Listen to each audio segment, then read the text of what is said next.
algorithmic or whatever with Twitter, but it feels very focused. Like they are definitely honing in more on certain groups of people where they don't want certain information out there. So I think you're 100% right. I think that there's definitely like this big target on us. We're at the bottom. It's like a food chain, and we're at the bottom. I posted a picture of this pyramid the other day. We're the working class. The working class is at the very bottom of the totem pole. We're under the control of other people who are under control of other people, and it's a hierarchy. It goes all the way to the top, and we're nowhere near there. We're at the very bottom. We're the working class. We do the grunt work. We shut up and don't ask questions, and when we do, we get, treated like this. You get told that your account's going to be ghost banned or suspended, or on a 3-day, you're locked out of your account. All of this stuff happens. They don't want you doing that. They don't want you asking questions or, raising concerns about things that people should be concerned about. People should be concerned that the buy button got swiped. If you're, whether you were in the trade or not, if you're interested in investing, you should be very concerned that could happen to you in the future. And it should have never happened in the first place. So, I don't know. It's pretty wild. But yeah, I think you're 100% spot on. Yeah, absolutely, Tara. Very well said. Tara, before we get to some of these hands, I just wanted to welcome Spence to the call, and I wanted to ask, just to go back to the topic of what we started with about Trey's video, and if he had a chance to watch it and what his thoughts were. Hi, Spence. Hello. How are you all doing? Thank you for taking the time to join us. I know you're a very busy man. Yeah, I put half of my sandwich You're back not live on YouTube, are you? Yeah, I am. Oh, okay. I figured I'd put it up on YouTube, so if you got your PC, Sweet. then you can jump on that and you'll be able to see who's talking. Sweet. So then you guys, though, for people who can't come up and speak, you can go to Spence's YouTube where he asks, just for a small donation to be able to chat. Oh my God, would you stop it? It's 100% free. You can go over to Spence's YouTube channel and there's a live chat there. So it's a little bit delayed, but you can be, in the chat. And that way he can see things and kind of like relay here if, you are at work or something and you're not able to come up here as a speaker. So thank you, Spence, for doing that. That's awesome. If you click on his profile, you can see his YouTube link right there. And also, if you guys could retweet out the call, I'm getting some DMs from people that can't see it. Appreciate it. Thanks, Split. Yeah, I watched that garbage this morning when I woke up. There's two things I'll say about Trey's video. One, I completely disagree with it, and I think he makes those because YouTuber engagement is going down. But two, even though people disagree with it and it's wrong, there's no such thing as bad publicity for the stock. Look at how much engagement the community is now involved in today that we weren't earlier due to that video. So, do I like his video? No, I think it's garbage. I have no personal problem with him. I think he's funny. He's a hilarious dude. But I guess take the good side of everything and just say, hey, look, the community's really engaged today. So it seems that's like a good point. Yeah, maybe that was his whole plan, like get people talking, even if it means he has to take some hate. That's sort of what I did with Mark and his idea. I was like, things feel really dead. I feel like we're dropping, we might as well throw a Hail Mary here and just talk about this idea. Who knows? Maybe it'll make it on mainstream media. Maybe it'll make it to CEO Adam's desk. And sure enough, it did. It didn't have the effects that I was hoping it would, with the idea being shut down or whatever. But at the same time, it got people definitely talking, and I took a lot of hate for it. But, ultimately, it wasn't to do anything bad. It was to potentially try to get rid of, force a share count is what it ultimately would have done. So it's unfortunate, but it is what it is. Here's the interesting thing, is you can disagree with Trey, and you can talk shade at Trey, and that's fine. He probably doesn't care either way. But the idea that people are coming out in the community and saying, oh no, man, you don't say that to Trey. Don't do that to Trey. He's this, he's that. Guys, if you're going to put out content, you're going to get reaction from it. So don't take everything that comes out as don't take everything that comes out as hate, man. Just take the lickings along with your wins, you know. And Spence, I don't know if you were in here when Tara said it. It's something that really needs to be heard is that Trey's getting his information. I know this. I've been around the block, and so is Tara. We've all been here a long time. We've known he is a gauge of sentiment, and he'll listen to prominent members in his either Discord or whoever he trusts, those sources, and then he chooses which topics to run with these videos. So I'm just going to say you're maybe actually just hearing DD that's been brought to him, and he's just choosing to, regurgitate that and put that out. Oh yeah, he's taken content from our space calls multiple times, so it is what it is, you know. Hey, well, he's been in multiple spaces, and I welcome him always. Like, he's always welcome here. He can come in here anytime and have a civil discussion or just listen even, but because that's not what I'll do. I'm never going to run like a Trey bash session. Like, it's just not, I don't believe that you should ever do that, especially when someone's not present to even defend themselves. But I appreciate that you guys are being respectful, and we can just talk. We can talk. I mean, it is the talk of Twitter today. Like, Trey is trending, you guys. Literally, Trey is trending on Twitter. So just goes to show you how many people this brought, like Spence said, to come and start talking about AMC and Trey. I agree. Can I have a word on this subject real quick? Because listen, everybody wants to talk about like Trey and like what he said and what he didn't say and blah, blah, blah. It's like at the end of the day, if your investment into the stock market is your own choice, it's like you going to a casino and putting down $500 on black. That's entirely your fault if you lose that bet. So nobody's asking you to go into a casino and bet your money. But while we're all worried about like what Trey said and stuff like that, and what Kenny G is shorting and blah blah blah, we have the World Economic Forum, which is founded by Klaus Schwab, which is doing a lot more damage economically in the entire world than whatever Kenny G is trying to say. Like if you really want to get into the depths of what organizations in the world are trying to fuck us over, look no further than the World Economic Forum and Klaus Schwab. Look no further than that. Google search it, look it up, see what they're doing, and they are doing much worse than what Kenny G is doing to the stock market, because at the end of the day, Kenny G is only affecting what you put in. He's basically the house at the casino. But who owns the casino? That's your World Economic Forum. That's the people that are really fucking things over, and you have to really do your due diligence on that. Thanks. Hi. You guys give me 2 seconds. Just want to say a couple things quick. First of all, hi to Spencer, Tara, Jen, Sugar, everybody here, and I'm agree with Ultra Manga. I think waste too much time and little issues. I believe any YouTuber or anybody that have a call, anything, should be throwing price and display, because nobody have a clue how much it's worth. This is something that we never see, unusual, and we fighting really powerful people. So I do not agree with the video. I saw half of it and didn't finish it. But at this point, anybody that be in this place should know what they're holding. Should not be start listening to prices. I know some people were doing for the likes and promotion the channels and stuff like that. That's fine. But I don't think it should be a big issue to we go and train this person because of this. Because at this point in life right now, if you're not a new investor that invest a couple of months ago, you should know what you're holding, and you should know what your price is. No matter what people are saying, because nobody have a clue. And for Tara Spence, thank you for doing a great job. Also, keep it up, guys. Don't let nobody bully you guys, because in the end of the day, you guys doing a great job. You guys helping a lot of people.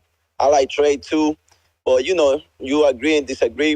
I agree and disagree with a lot of people in a lot of calls, but on the other end, they bring good materials. It's not always bad. So people have to be careful what they listen to, and because remember, they also watching.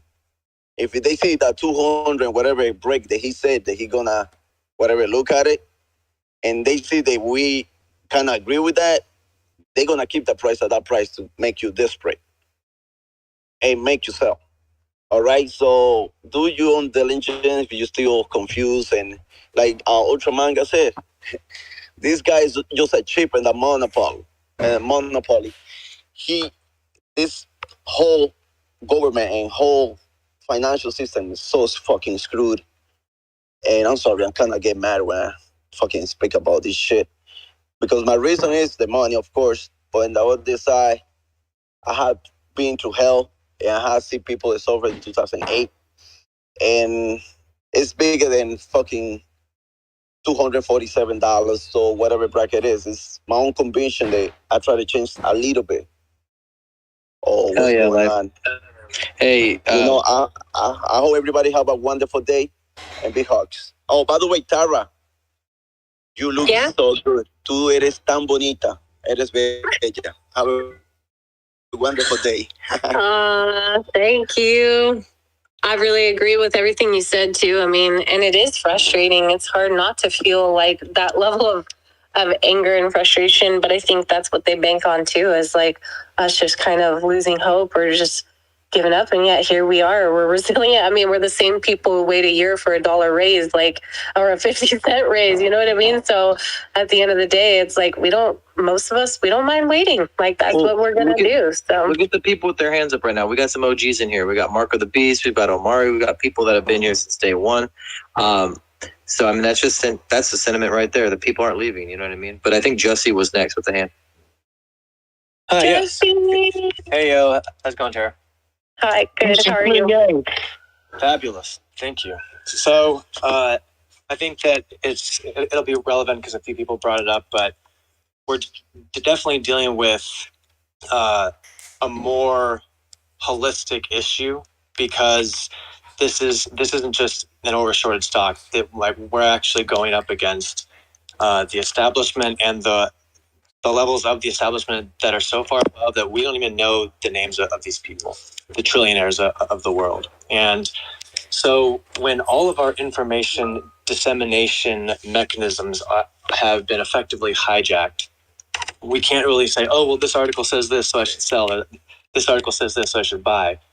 So when we're in this environment, I try to look at it through the lens of, okay, if we can just get away from the stimulus-driven short-term memory that everyone, or at least a large percentage of the culture, falls victim to, one, because of smartphones and things like that. And so I think, okay, well, let's actually think back to where we got here, how we got here, and where we are. So it started with the buy button being swiped, and people were like, well, they wouldn't have done that because that's essentially tantamount to realizing that you're in checkmate and flipping the board 5 turns before you know that you're done. So that was enough to kind of get the attentive people and the people that are aware of the degree of corruption and the gravitas of the situation that we're in.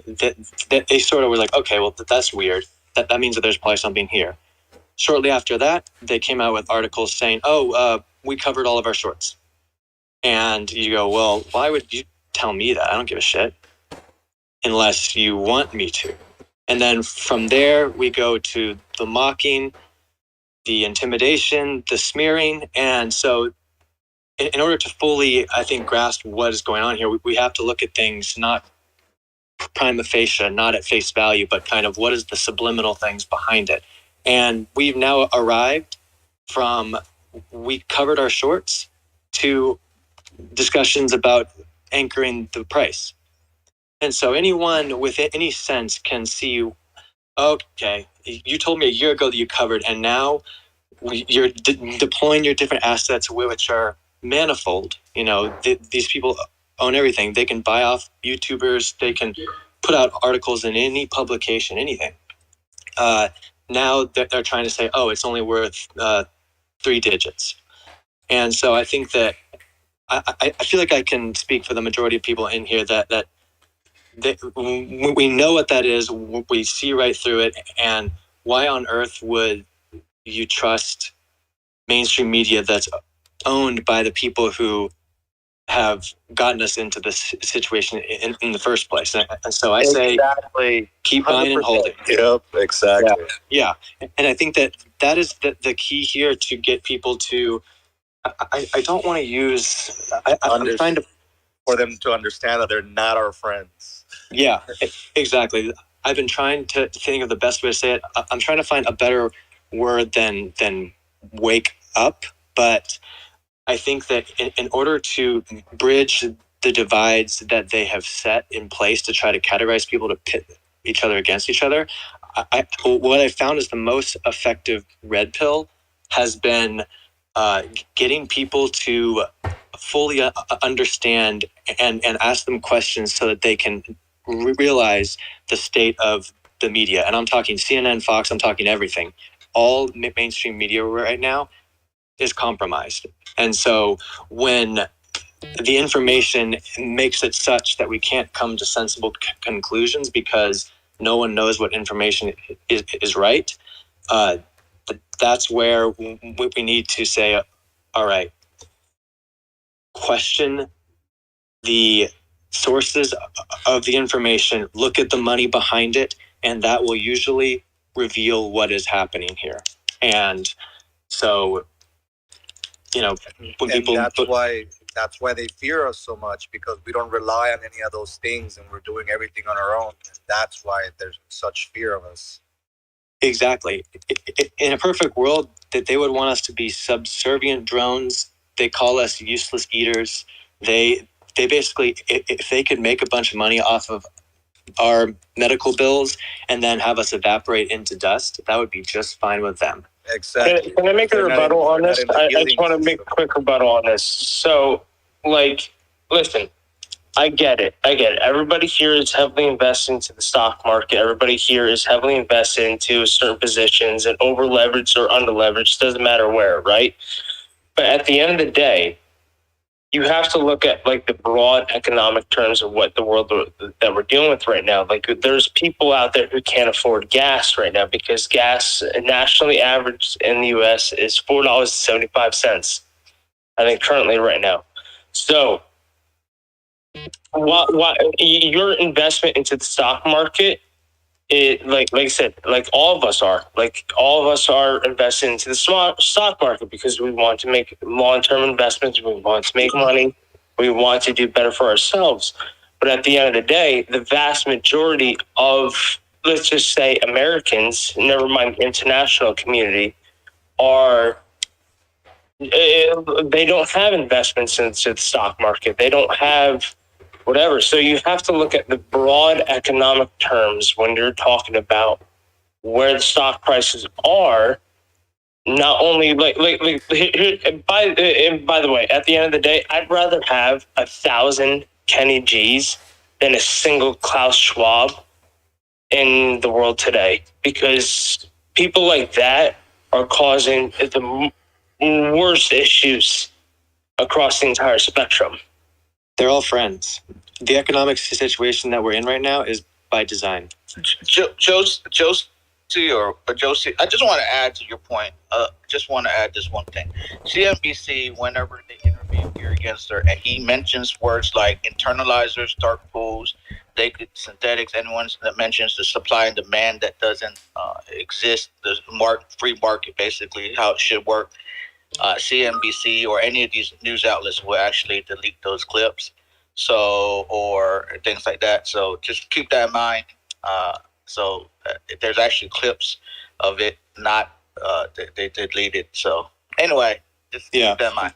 What I've found is that the thing that makes people, because my question is always, why on earth would you think that the corporate media would have your best interest at heart? And what I found is there are a lot of people who have sort of they, and I'm trying to be very precise with my language here, but it's sort of like a pathological empathy where they trust people inherently. And this goes back to if you guys read into the philosophy of Jean-Jacques Rousseau and Thomas Hobbes. Essentially, Hobbes he advocates for the position that humans are inherently self-serving and bad, but society civilizes them. Whereas Jean-Jacques Rousseau says that humans are inherently good and society is the corrupter. And so what I found is that a lot of people who don't want to lend consideration to the possibility that the media at large is like 95% lies, it's because they trust in the goodness of humans, which is not inherently a bad thing, but it can lead to kind of detrimental levels of naivety. And what we need to do right now is to basically go to the heart of the beast. I mean, in the financial world, it's like the BlackRocks, Vanguards, and Citadels, but the main issue here is the dissemination of information. There are still people. I always say that the media is for people who don't know that they lie yet. And so whenever the media goes over the top and says, you're uneducated if you own these stocks, you're stupid, and the market is crashing because of you, know that information is being weaponized, and that it does not have your best interest at heart. And I'm definitely not saying to be like the cynical asshole who can't relate to anyone, and you're kind of just the black-pilled individual. I'm not advocating for that. What I'm saying is trust, but verify. And I think that if we can get people of all persuasions to acknowledge that, then I think that we'll be able to navigate through this as a unit much more effectively than if we're, if we just kind of keep all this to ourselves. The truth of the matter is that this threatens the trillionaires of the world. Like, I wouldn't be surprised if they set off a bomb. I mean, they've already set fire to warehouses. Yeah, like these are all, like, these people stand to lose trillions of dollars and all of their power. So think about it for a second. If you were in that position, and you and your friends and family who have dominated the world for hundreds of years are now about to lose all power and be outed for crimes against humanity and for years of fraud and stealing and murder and everything under the sun, what would you do? One person would say, oh, they caught us and we'll walk away in our handcuffs. If you really think through it, the other answer, and I think this is what they've elected to do, is they'll burn the whole fucking thing to the ground. And I think that's why we're in all this chaos for the last 2 years. This isn't just a thing that just emerged organically. I think that they know that they're screwed and that people are waking up by the day, and so they know their days are numbered, and so they're going to burn the whole damn thing down. And that's why you've seen that 19 food processing plants have been set on fire mysteriously just in this calendar year. This goes to what you were saying about the World Economic Forum. This is all incestuously interrelated, and at the beginning of this, I had people calling me crazy because I said that the pandemic, the overshorted stock fraud, and Epstein stuff was all connected, and everyone's like, "You're crazy." I'm like, "Watch, these people who own everything, the trillionaires of the world, like, they don't screw around, and like they will literally like set off a bomb, hit the power grid, burn a warehouse down, like that.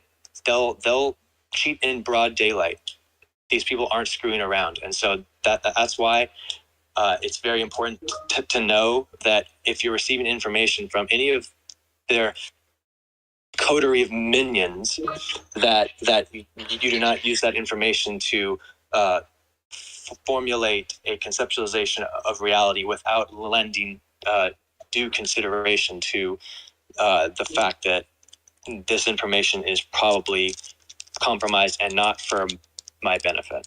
Hey guys, real quick. Juicy, I want to Hold clarify on. something that you Hold on. made. Hold on. Real quick, Unusual Whales just tweeted something I pinned to the top. It's about the SEC is considering taking retail trades to an auction type forum. So check that out. That's really important. All right, go ahead. No, Juicy, I just wanted to clarify a statement that he said. So currently there are no trillionaires specifically in the world. Elon Musk is the richest man on earth that we know of. He's only worth $250 billion, which is still a fuck ton of money. But BlackRock, for instance, owns $9 trillion assets under management. Vanguard is number 2 with, I think, $5 trillion under management.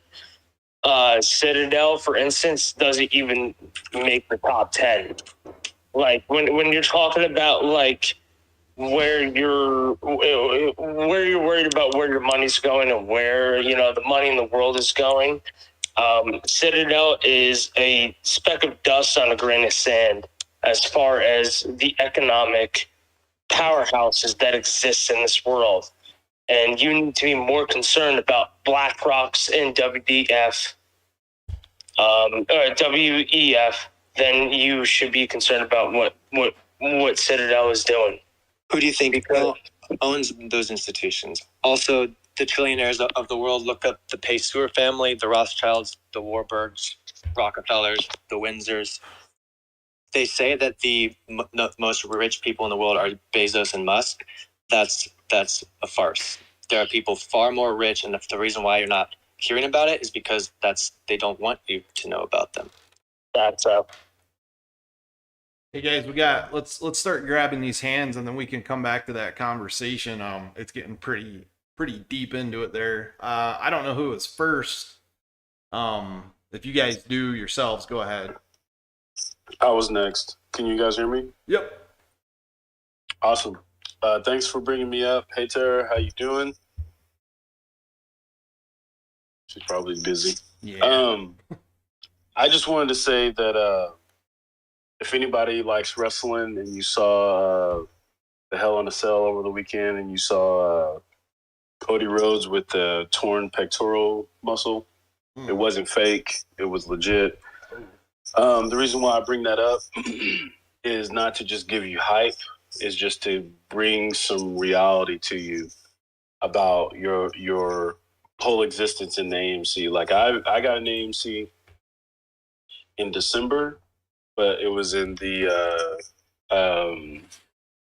Reddit forums is where I started. I did not invest until January, and it still is the largest investment that I've ever made. Like I'm heavy into crypto now, but AMC is still my number one of where I've ever put the most ever with anything. But the reason why I bring up the whole Cody Rhodes thing is to say this, and this is no offense to anybody in here and no disrespect, because I respect her, I respect everybody that's in here, but there are media people who are against AMC, but there are people who are for AMC that are only in it for themselves. I mean, I think that that's a reality that everybody can be okay with, because it is. I mean, when we see wherever we want the thing to go to, that's for us. It's not for everybody. It's for that person. And it's not being selfish just to say that. But the thing about the Cody Rhodes thing is that he went into the ring, even though he could have called it off. He could have said, hey, I'm not going to do this. Tell Seth Rollins he can fight somebody else. Like, he has all that to where he can do. But if you read his response as to what he said as to why he went in, and he didn't say, like, I wasn't going to go, because he's like, I'm going to go into the ring no matter what. And that is my whole mindset with AMC. No matter what, if it goes to zero, I'm still going to be in AMC. If it goes to where it was last year, I'm still going to be in AMC.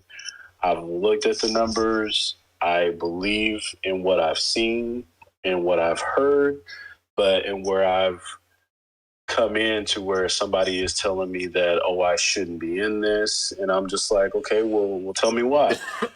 Because I work with businesses every single day. And just seeing that somebody doesn't want you to do something is the same reason why there's a Walmart and then there's all these other chains of where they're saying, hey, don't go to that one, come to this one. It's all like everybody was just saying earlier.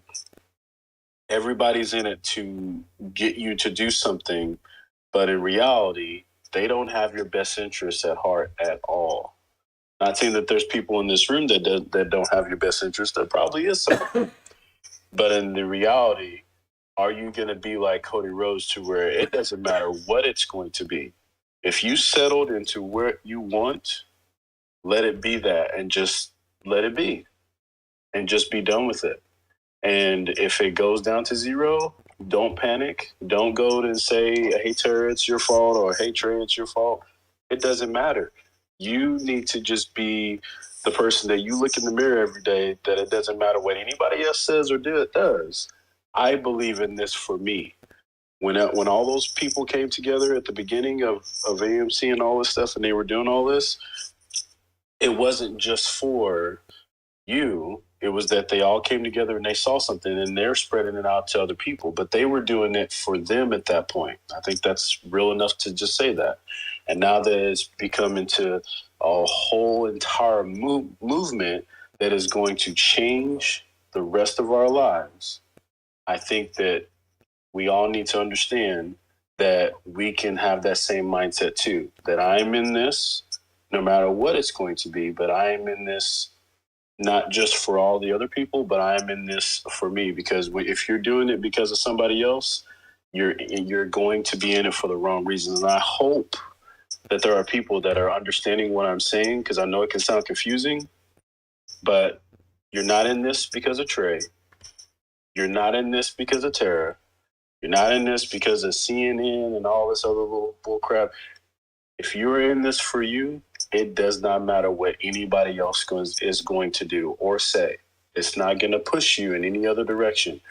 You are in this for the belief of what you have already seen when you press that buy button. They didn't make you do it. You did it.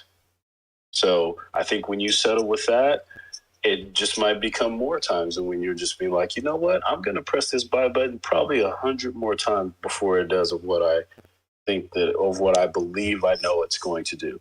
Some of us, they've already done that. Some of the people in here probably on 500 times if they've pressed it. But the thing is that no one can take you away from what your belief in is in this. And that's all I wanted to say. Bro, if it goes to zero, I'll own AMC. Like literally, my NFT will be that's what it'll be. It'll be Spencer's AMC fucking theater for life. You know what I'm saying? Right? The conversation we should be having is how to avoid taxes rather than what we're invested in. So there's a lot of ways you can avoid taxes and get away with it legally.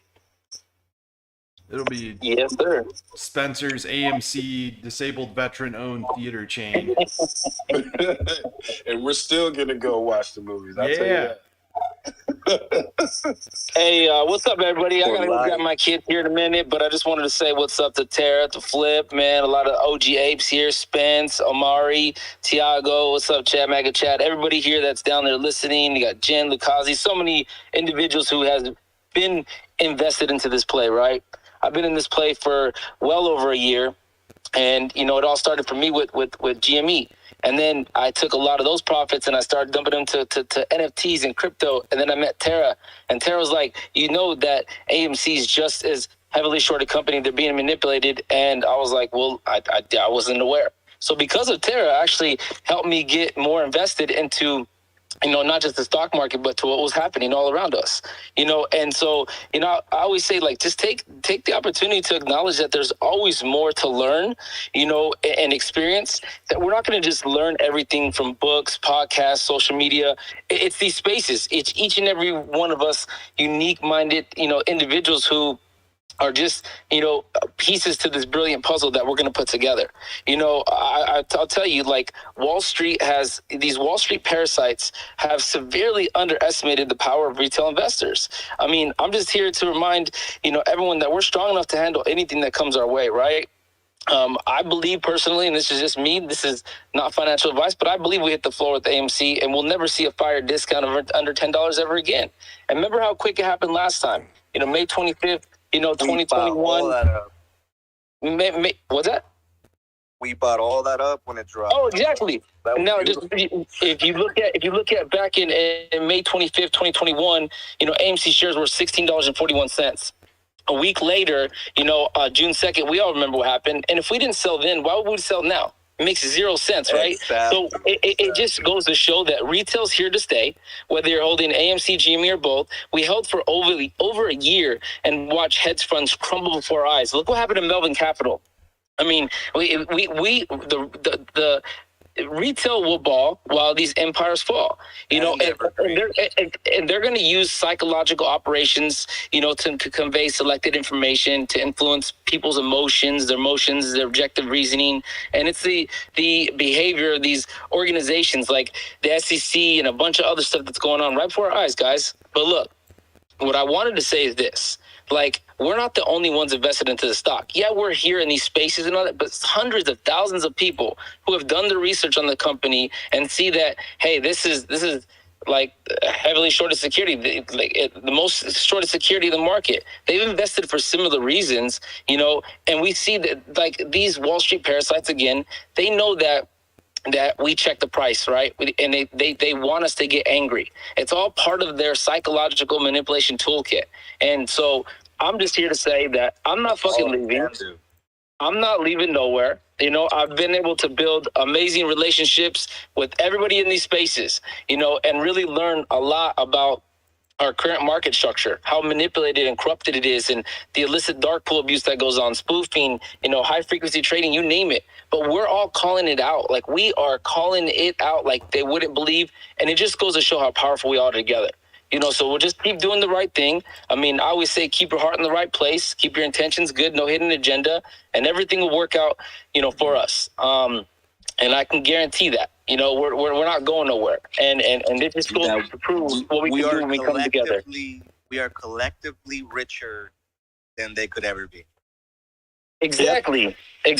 So, yeah, I just wanted to say that before I get out of here. I appreciate each and every one of you guys. Just make sure you don't have a good day. Have a great day. And just remember, tough people last longer than tough times. Thanks, Mark. Absolutely. There you go.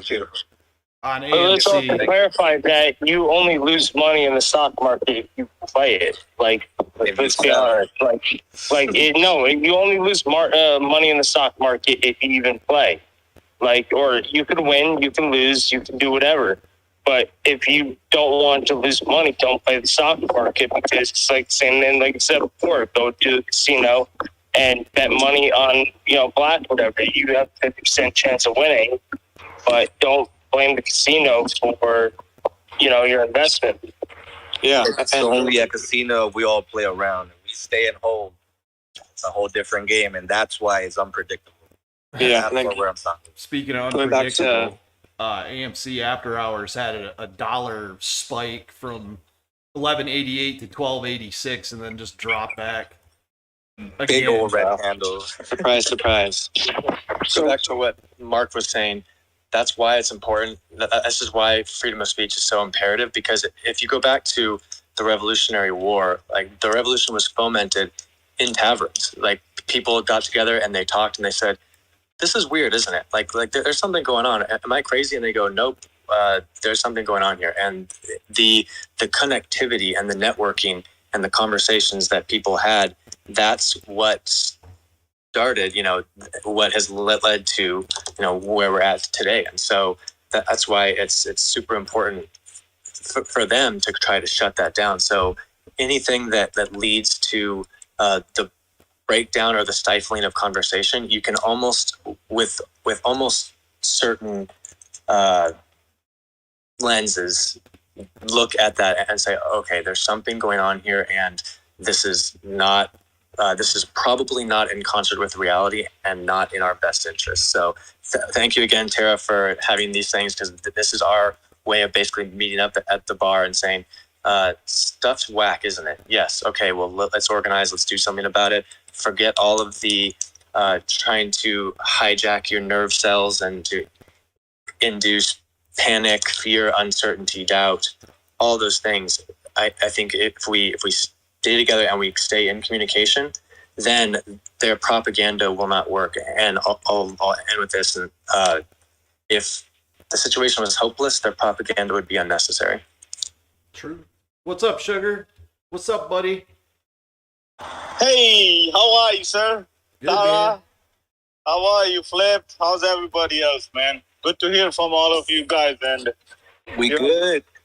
good to hear from you too, man. It's been a long time, and thank you for keeping it real. You guys, I started with you, Tara, Spence, Jen, Elohim, all you guys, and even after almost a year, you guys are still keeping it real and say it like it is, So That's all we know.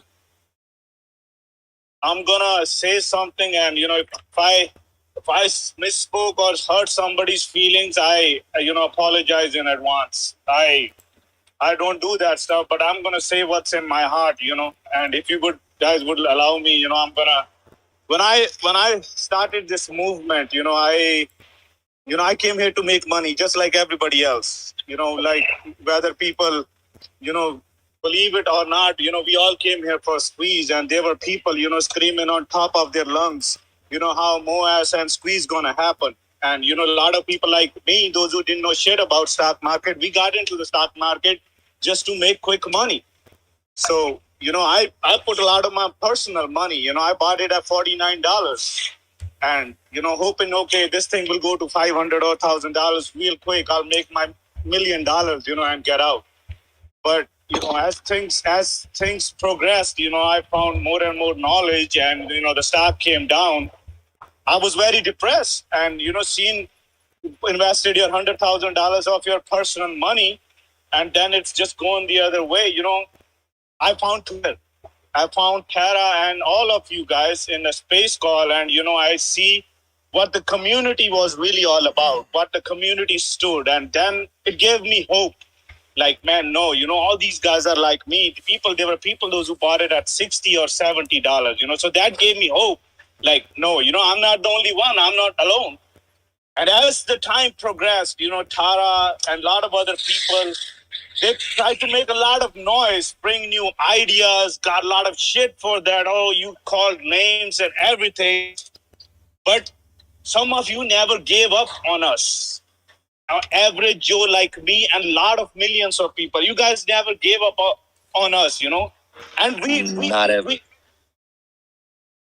let me finish it, man. Then you can speak. And, after that, as the time progressed on, people started making small little groups. I have this group, I have that group. Our main group is how we can make money, how we can help each other. We wanted fundamentals of AMC to be better. It's happening right in front of our eyes. But the people, those who really saved this company, the apes or average Joe retail investor, they saved this company when this company was going to go bankrupt. They save this company every day. Whether it's buying the tickets to go out, watch the movies, or whether it's buying the stocks. A lot of people, they're in a very critical financial situation. And yes, I know nobody told them to invest the money and everything. But when there are YouTubers and certain people, you show people dreams that this is what can happen, then you need to owe a responsibility towards your people who you made them, gave them a hope and a dream that we can all be millionaires and billionaires. You owe them a responsibility. And that being said, our goal should be how we can make money, how we can do this thing. Why can't we do something what SEC did? We are 5 million people. Can't we not have a best lawyers pitch in money and do something about it?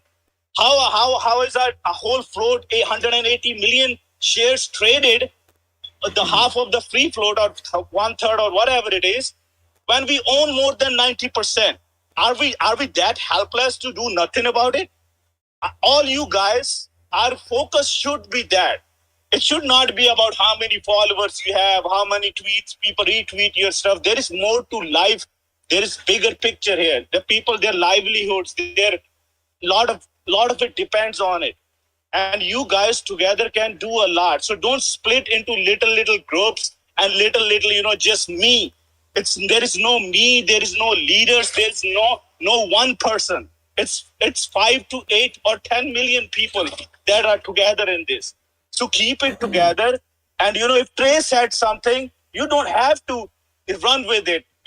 God gave you common sense. Now, if he says 1 million, would you go with that? So just do what's best for you. When the time comes, when this thing goes up, it will go up eventually. But when the time comes, do what's best for you, your family, and you don't owe anybody shit. You save this company for 18 months and you still choose to save it every day. You don't owe anybody anything. If anybody owes you something, it's the people, those who made money off the movement. Whether it's YouTuber, whether it's the board, or whether it's anybody. So, that being said, I have a lot of respect for a lot of people in this movement. And I hope, keep it real, and keep, do the best you can do for the people, those who saved this company, not just for certain people to make them a hero. Thank you. I'm glad you brought that up. Thanks for coming up. Appreciate it. Hi, Tara. Thank you. I'm glad you brought that up, Sugar. User of Intellect posted today in a tweet that they've completed their Log the Float project. They had over 10,000 AMC investors verify their share count with them, and their average that they got per shareholder was over 645, which means there's 2.5 billion shares out there, according to that theory, which is something we did with some polls and a little bit of DD 6 months ago, and we said that there was over 500 shares average per person. So, I mean, it's the writing's on the wall. It's whatever they're doing to sustain this corrupt price action is gonna crumble apart pretty soon. Can you talk? Somebody send me a DM asking what DRS really does, and what can we do with it? Like, if you can talk a little bit about it. People send me DMs about because you talk about DRS and how GME did 12 million, I think, some shares on DRS. So here's what's interesting about direct registration with really quick. I don't mean to cut you off. I know that you guys are all about the DRS stuff and it's like super cool and everything, but really quick, I just wanted to say that thanks to everybody here who's stuck around and has been listening. We're on like the top 10 Twitter spaces currently, which brings just more attention to AMC. So I just want to let you guys know you did that by being here and being a part of this. It can't happen with just one person sitting on a space. It takes an initiative. It takes a group of people. So thank you to everyone who's here, who's supporting the chat. Who's tweeting out the space and, letting people know that we out here, we're not leaving. So appreciate it. Killing it. Buy and hold and look up fractional reserve banking. It's obviously because I showed up. But anyways. Exactly. Obviously. I'll make DRS real quick. Direct registration. What you do is you get your broker, or you go straight to computer share and buy shares of AMC, or you have your broker transfer. What it does is computer share is the authorized transfer agent for AMC. So every time they have an earnings call, they get a book and it tells them how many shares they have, who owns them, when, where, why, all that. So what happens, just like I was talking about with user of intellect and the 645 average share count per AMC investor, if we all, according to that theory, if we all DRS'd 10% of our AMC shares, which I think that's all we would need to do now, we would log the float with all of us just doing 10%. What that means is the float would be logged with less than our average per shareholder, or less shareholders than they have on books, which would give Adam Aaron and AMC legal authority to recall the shares due to no faith with the DTCC. There's a lot of FUD surrounding it. It's all BS. I've direct registered some shares. I've also bought shares directly from ComputerShare. Those shares are 100% authentic AMC held shares by me that are going to be on the books at every earnings call and annual meeting now. So if you're interested in it, just DM me. What I like what you said about that, Spitz, is that you only need to do 10% if you are going to do it. You know what I mean? Just as a little sample size. Yeah, absolutely. We only need to log whatever shares that we would legally own minus what institutions own minus short interest. And every share you log is one share that cannot be lent out and shorted. That is 100% fact. All right. Well, yeah, I was going to say that a lot of the FUD that I always heard when it first was, being talked about, a year ago or whatever it was, you're going to have a trouble selling that during the squeeze or what. So that's where the 10% comes in play. If you're not sure of how you feel about, having your shares tied up with DRS, then yeah, do 10%, whatever you're comfortable with, just to get some, representation there. But I do think it deserves more energy and more of a closer look for us to start thinking about that. And I did post a tweet with the actual ComputerShare rule book on selling and buying. When you place your order, it's placed that day. Your order is immediately placed, whether you want it to be market, limit, whatever. They have all that. Now, the processing of it takes at least 3 days. That's the issue. But if we're going through a squeeze, I mean, it took, 4 or 5 days for AMC to run to 72 from May 24th to June 6th or whatever the dates were. The theory, too, is the whole point is buy and hodl. The longer we hodl, the more the price goes up. So if we have the float locked up in ComputerShare, they can never close those out until we decided to sell them, but they can still buy back their synthetics. So it's almost like registering the float in ComputerShare would probably trigger the squeeze that we've been talking about for over a year now. Hey, Spence, do you mind if I follow up with a question on that? A lot of people in the communities I come across, they're kind of fearful of ComputerShare and DRS because they feel their shares are almost locked away. Can you address that and maybe clear up and see how easy it is to actually sell, as you were talking about during your squeeze, so to speak? All you have to do is log into ComputerShare and place a sale order. Spence, I really think you should do a YouTube video. If you haven't, I don't remember you doing one, but if you did, okay. But I think you should do one, man. Yeah, I will. I've been actually putting little tidbits together. I'm trying to do it without showing off all my personal information. When I would like to do one where I buy a physical share and then I sell a physical share, but then people are going to come out and say I paper-handed. But all you have to do is if you want to put shares in a ComputerShare, if you have Fidelity, you can do it for free. They transfer for free. If you don't have Fidelity and you have Webull and they charge you $175, go directly to ComputerShare through the AMC Investor Relations site. And what you'll do is you'll buy shares directly on there. A one-time purchase costs $25. If you do a recurring purchase month to month, then it only costs you $10 every time you buy, say, 5 shares, right? When you're ready to sell, after you buy, within a 5-day period, you're going to get emails and text messages and all kinds of stuff. They'll annoy the shit out of you. You buy, it takes all your information and it sets you up an account. Then 5 days later, you'll be able to go on and set up your login information once your account is created by ComputerShare, and you'll go through all kinds of security steps. When that's done, you can log in anytime and you can sell your shares anytime during market hours. Once they're in there, they're not locked away in some secret vault that you got to send a carrier pigeon to tell them to sell your shares. You log in and you click sell and you sell your shares. It's literally that simple.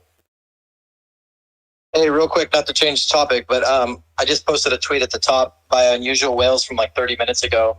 And it was interesting. It says, breaking, the SEC is reportedly to do large changes to the market structure this upcoming fall, specifically to the plumbing, per Wall Street Journal. Yeah, really quick. I think I found something that might be more specific, and I'll pin it to the top as well from Zero Hedge. I just commented on. It says Wall Street Journal reports that SEC is considering changing market structure to prevent companies from front-running retail orders. companies which, in quotes, never front run retail orders, end quotes, such as Virtue, inexplicably dropping on the news. I commented and said, until they remember who lines their pockets, Citadel. Anyway. But I didn't think we made changes. Like that comment the other day, somebody was tweeting at you saying that, well, you're not going to make any change by doing this. This is proof. You know how many times I've heard that since I came here? Like, Tara, you're not going to do anything by tweeting. You're just wasting your time. You're not going to change anything. Look at you guys. We as a collective do affect change. We do make change. So please do not let those voices deter you from staying here and being a part of what we all are a part of now, whether we signed up initially to be a part of it or not, or, you know, I never wanted to be like someone with even a social media following.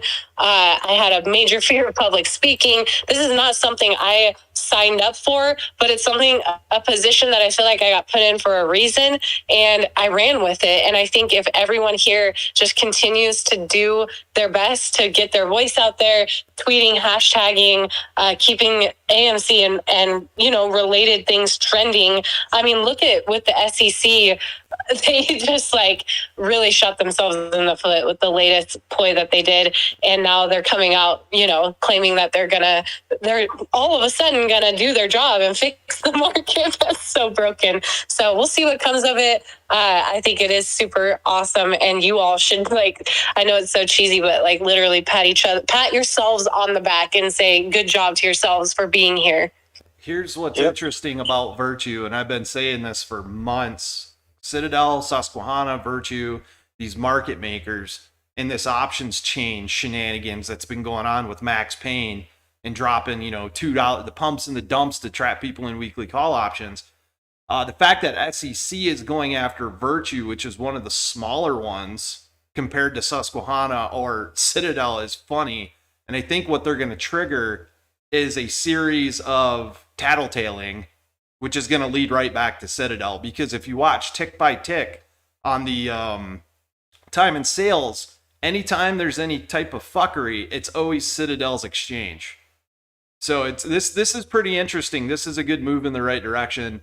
I doubt it's the SEC doing it. I'm pretty sure Daddy, whoever that is, whoever Gensler's daddy is, came down to the SEC building, realized all the coffee was out, and said, hey, you guys got to start fixing shit now. So this is going to be an interesting development for sure. Yeah, definitely. Definitely interested to see what comes of this. And real quick, that's pretty awesome that this space is in the top 10 all Twitter spaces going on right now. Just shout out to AMC people and investors, and it's just a testament to what we're doing here. We're still here, you know. We've always had the biggest spaces. Like, it was insane. I remember, back in the day when spaces were kind of few and far between, I guess, but people with like massive followings would have spaces, like famous people who are like famous musicians and so on.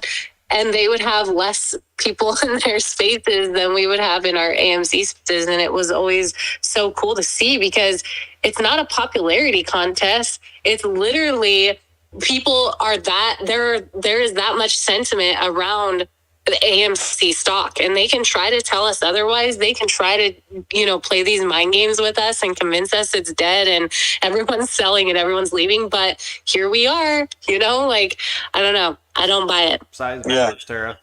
I think the best part about this is that this is a testament to the fact that their attempts to demoralize and warp reality and kind of hurl that at us, it's just not working. And it's starting to get hilarious, because for us, we're memeing, we're making hilarious, we're eating our crayons and buying more, while they're literally prematurely aging themselves rapidly, losing sleep because they can't figure out how to beat us while we're mocking them with memes all the way down.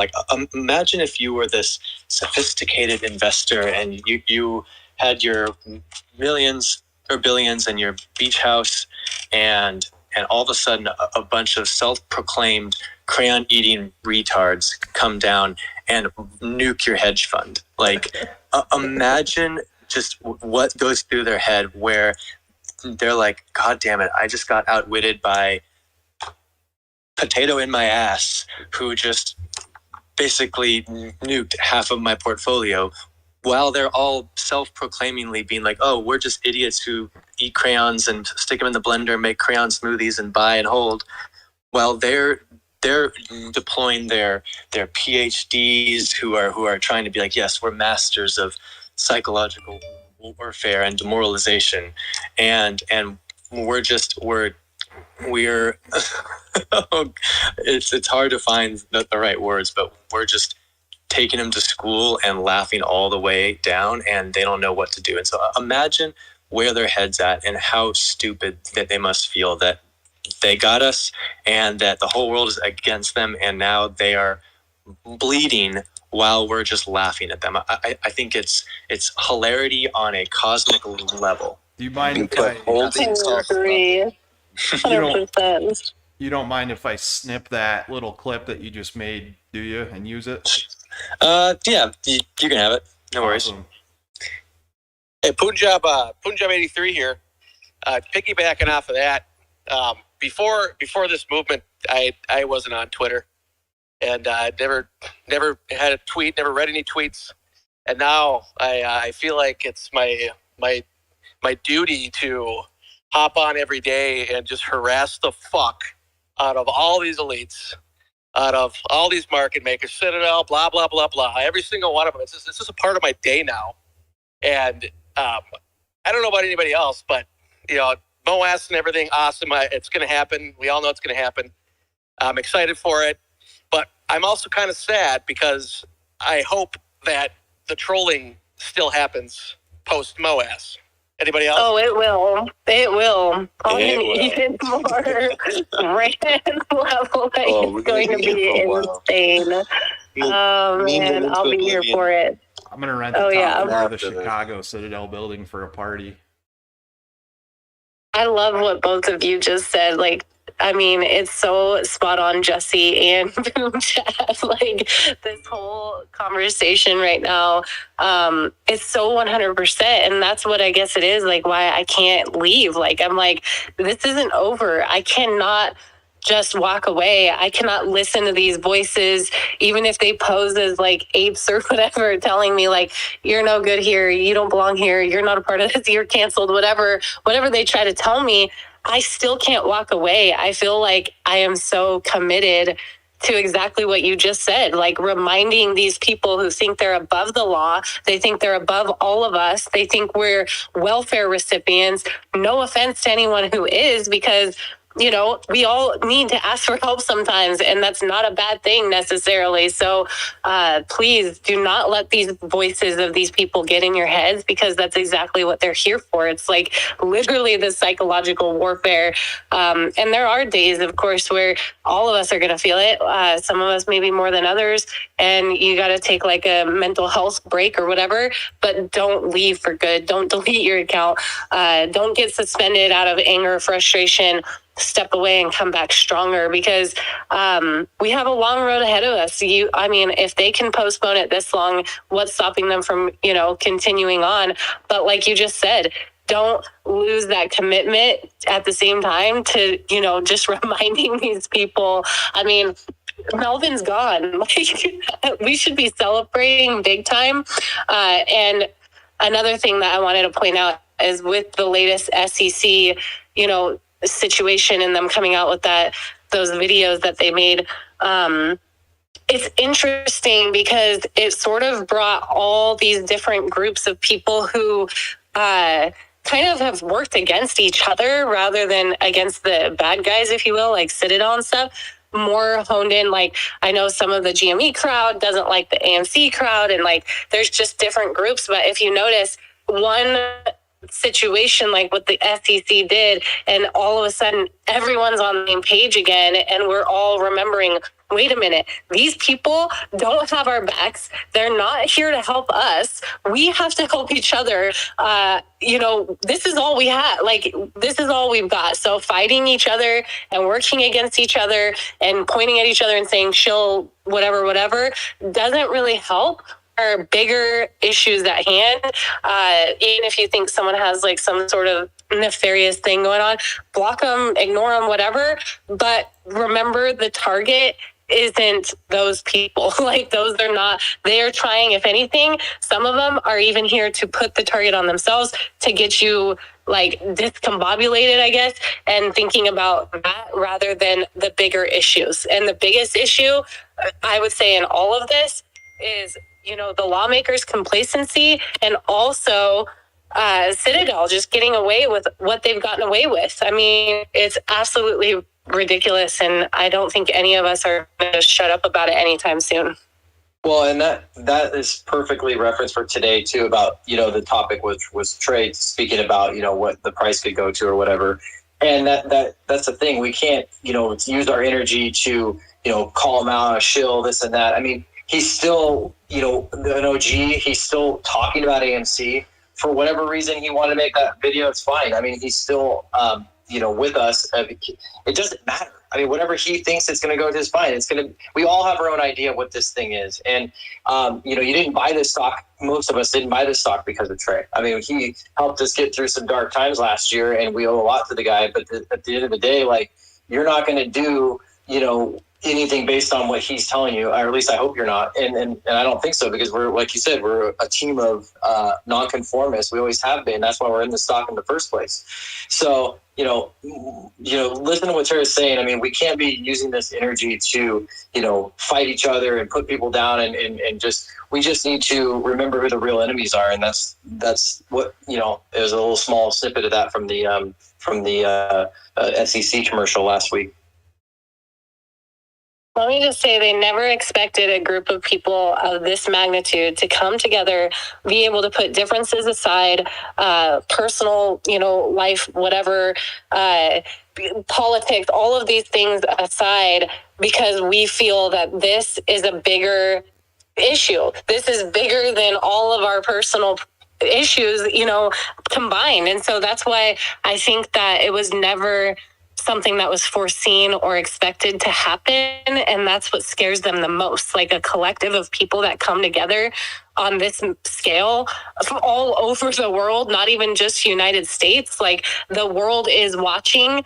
I don't think anyone ever predicted or expected something of this magnitude to happen. And I think that's why, they do work hard to try to keep us divided, try to keep us like, what side am I on? Where am I? You know what I mean? Or maybe it's boredom, or maybe it's something else. But I do feel like there is a definite group working against all of us and attempting to keep us in that, like, oh, I don't like so-and-so, I don't like so-and-so, all of that. There's no time for that.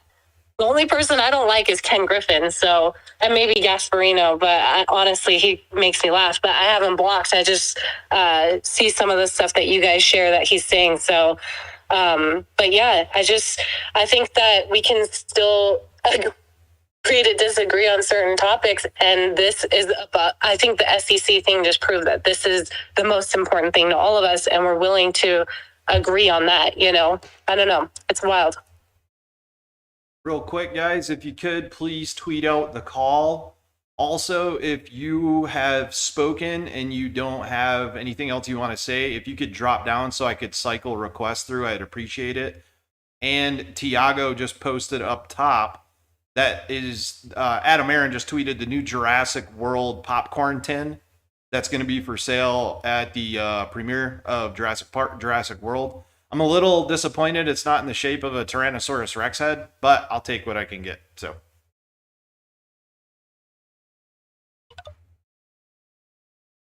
all right, I'm going to step down. Tara, thank you for doing this. I'm glad you came back. Spence, Flip, you guys should, I know you guys are all busy, but, you guys give hope to a lot of people, especially in times like these. Whatever time, whenever you can, do a call here and there, please do it, because I know you guys are like, keep it real. You're not just here for clout and likes and retweets. So thank you for doing that, and much love and respect for all of you guys. I'm gonna have to dust off all my old dinosaur toys from when I was a kid to put on my AMC shrine with my popcorn tin.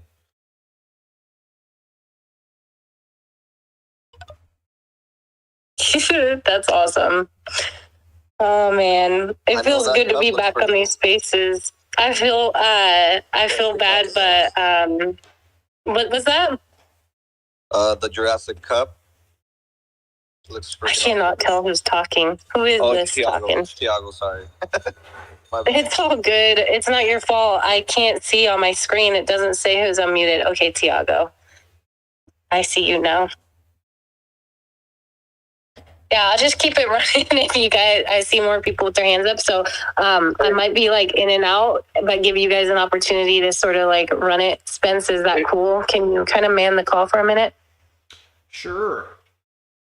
Sweet, thank you. How this works. Real quick, you guys. I don't want to take up too much time. I'm mostly a silent ape, and I haven't said much. But first off, I'm glad to be part of the ape community, and I appreciate everything that you guys do. I don't think that the play. I think this is the real play, and I don't think the amount of warfare they give us every day, and all these hedge funds that are going down, is because of a 3-digit price. I think this is the real play, and they don't know what it's going to do and where it's going to go. So there's two things we have on our side. We have millions in numbers, and we're relentless. So with that, we will eventually win. So I'm going to hand it to you guys. Why are you silent? I like everything you just said. Oh my gosh, like, don't be silent. Yes, 100%. I missed the hundreds in the chat. I'd be throwing them up, but I have to do this weird hand clap thing or hearts or something. But yes, that's it. I mean, yeah, I totally agree. Well, a lot of times when you win a lot of battles in your life when you're listening and you're learning rather than speaking. So, I've been an ape since last July, and I've learned so much, and it's absolutely awesome what we're part of, because we're saying no. We're saying no. You can't have to the establishment, and they've robbed us for years, and now we have some knowledge, and overall knowledge is power. But the greatest thing we can do is stand together and say no, you can't have mine.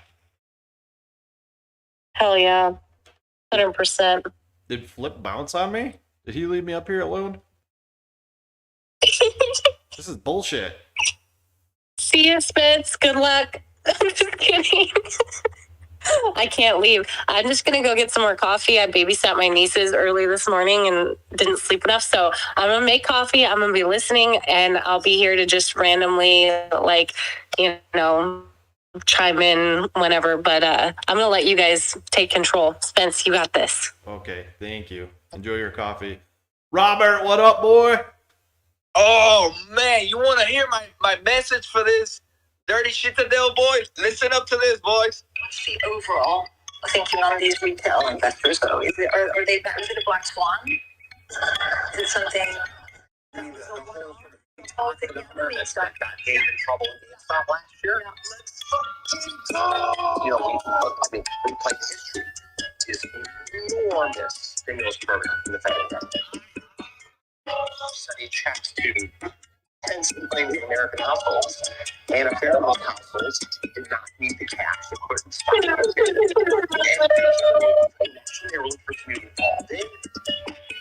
the rise of the Wall Street bets, the whole Reddit phenomenon. I don't understand stock market developed into entertainment.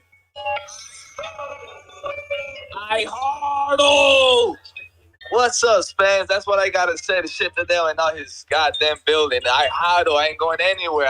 I'm still here. I've been here. I make dry powder every day. There is nothing that's gonna make me change my mind. I'm an A for life. Let's go. Does Ken Griffin's voice scare anybody else? Give you the heebie-jeebies, or is it just me? When I hear him talking, I get this really bad feeling all over. Anyway, Robert, it's good to have you back in here. It's been a minute. Oh yeah, I've been here playing with these tunes. Ken Griffin's voice is the same voice as every bad guy in every horror movie that it starts out. He's just like, wow, retail investors, like, he's just going to end up like eating somebody or something. It's just, he's gross, man. He's fucking weird. He's Norman Bates. Yeah, exactly. That man is evil, pure evil at his finest. Blaming I us. just want to remind you guys, if you haven't done so, please do tweet out the call so people see it. I've had multiple people come to me and say they missed the entire thing because they didn't know we were in here. So if you haven't, I appreciate it. Thanks, guys. I got a question for Spence. Go for it. Spence, let me understand something, right? Market cap is basically all the shares amount and the dollar amount, right? Pretty much, yeah. Okay, so Trey said that he thinks it's supposed to be $100, and that should be the peak of it, right? To me, what doesn't make any sense is that Amazon and AMC have pretty much close the same amount of shares. Although AMC has traded 52 times more than Amazon. So how could you come up with the idea that it could be only $100 a share when Amazon is trading at $2,000 to $3,000? Come on. Yeah, that's a good point. That's why the video doesn't make much sense. That's what we were talking about. Market cap right now means absolutely nothing. And the reason that so many shares are being traded in AMC is because hedge funds are trading them back and forth to each other between high frequency trading and just buying each other off and paying each other off. They are absolutely 100% committing RICO in a securities fraud by doing what they're doing. Ken Griffin Absolutely agree with you. Yep. Ken Griffin giving $2.5 billion to Gabe Plotkin was nothing but a payoff. I mean, that's at what point in time do these hedge funds, market makers get to just give each other money and say it's fair? I agree with you that at our standpoint, market cap doesn't mean absolutely nothing for us. Yep.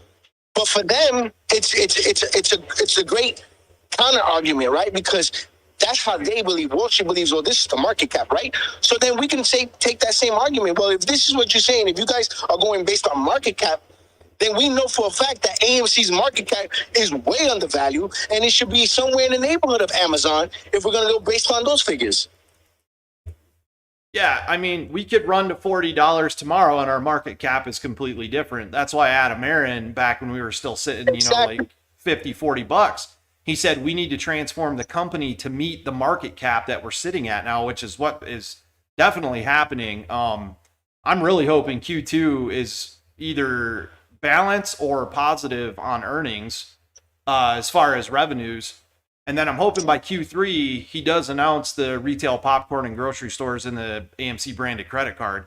That's going, those new revenues will make us a $40, $50 stock market cap.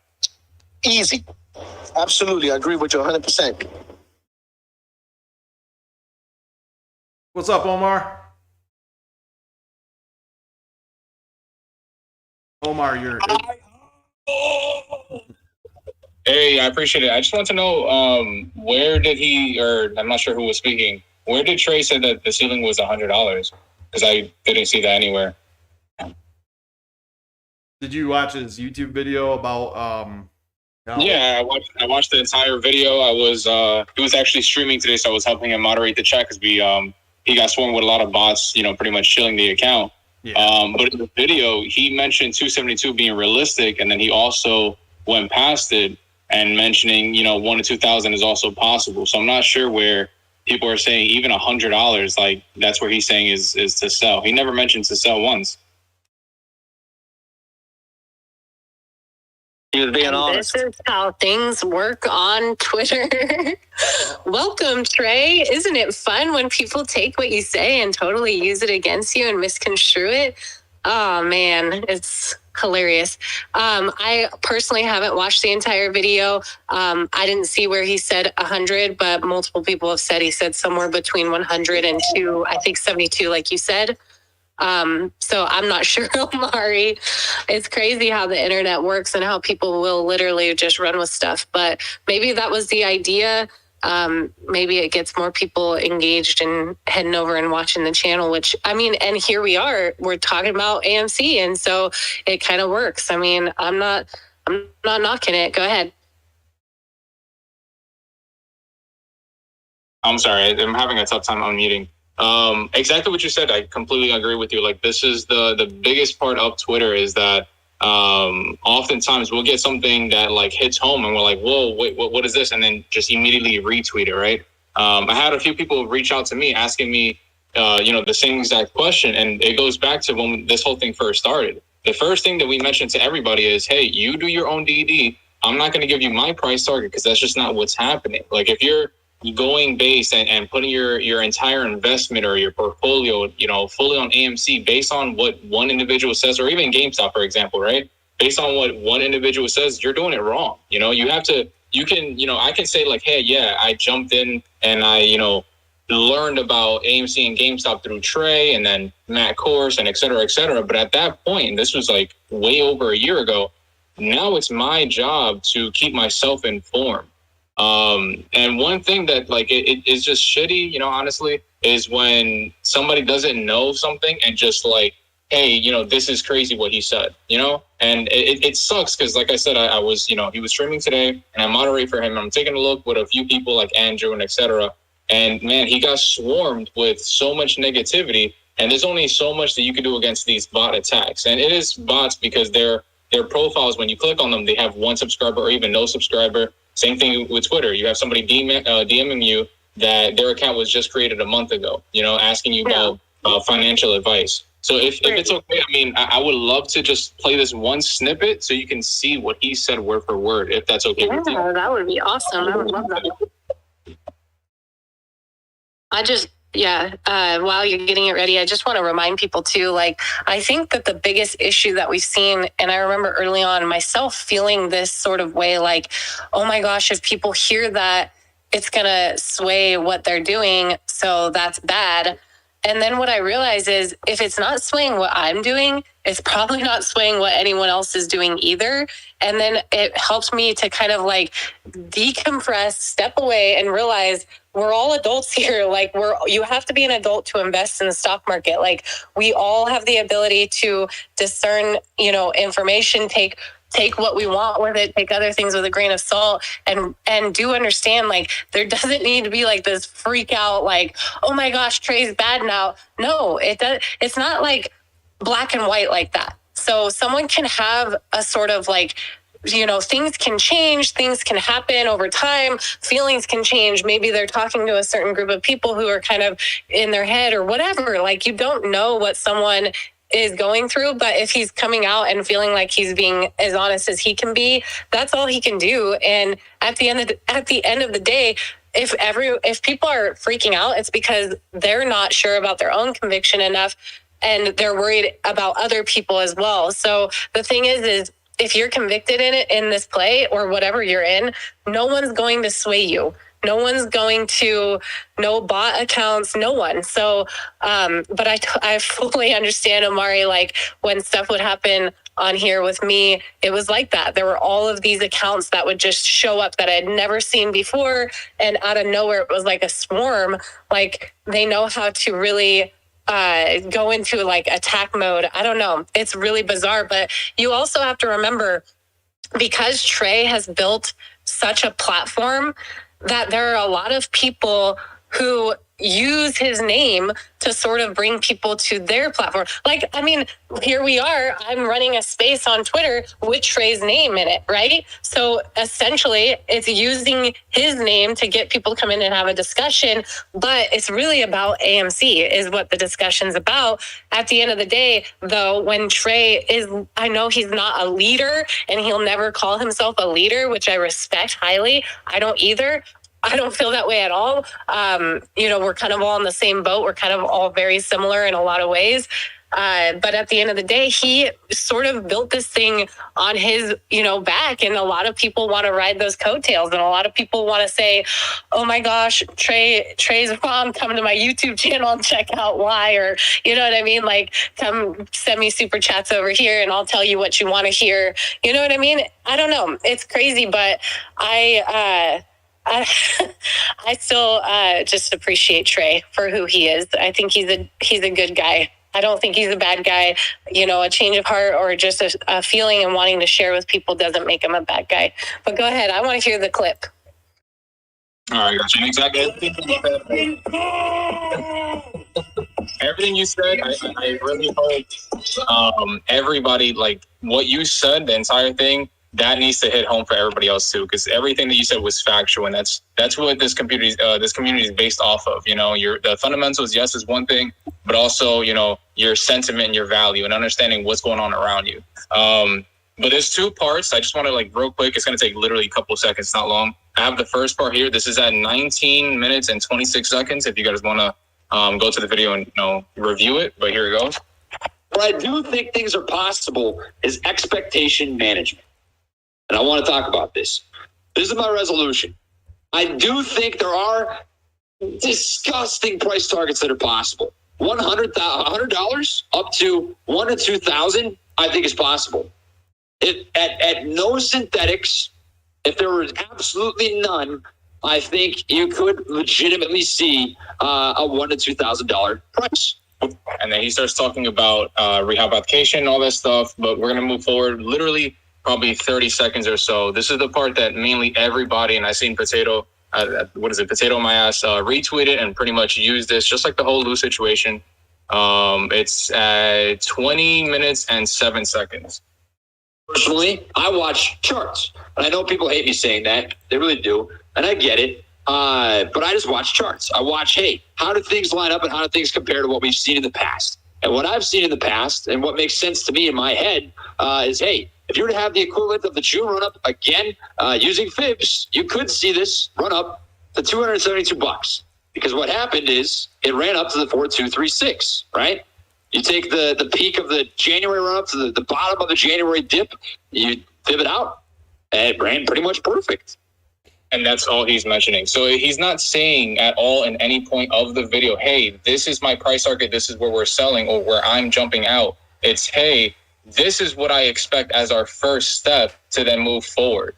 You know, and he's using, like he mentioned, you know, word for word, he's just using his chart and just, hey, what did we do from January? What did we do in June? And it's the same exact block, right? The Fibonacci retracement. And I'm not sure if there's a lot of people that know TA, but for those that do, it's just measuring out the bottom to the top and then just copy and pasting it and seeing how far it's going to go. If I run a mile one day, run a mile the next day, run a mile the third day, I'm pretty sure the fourth day I'm going to run a mile, maybe even more. And that's all he's mentioning is just patterns and I guess repeating something, and that's all.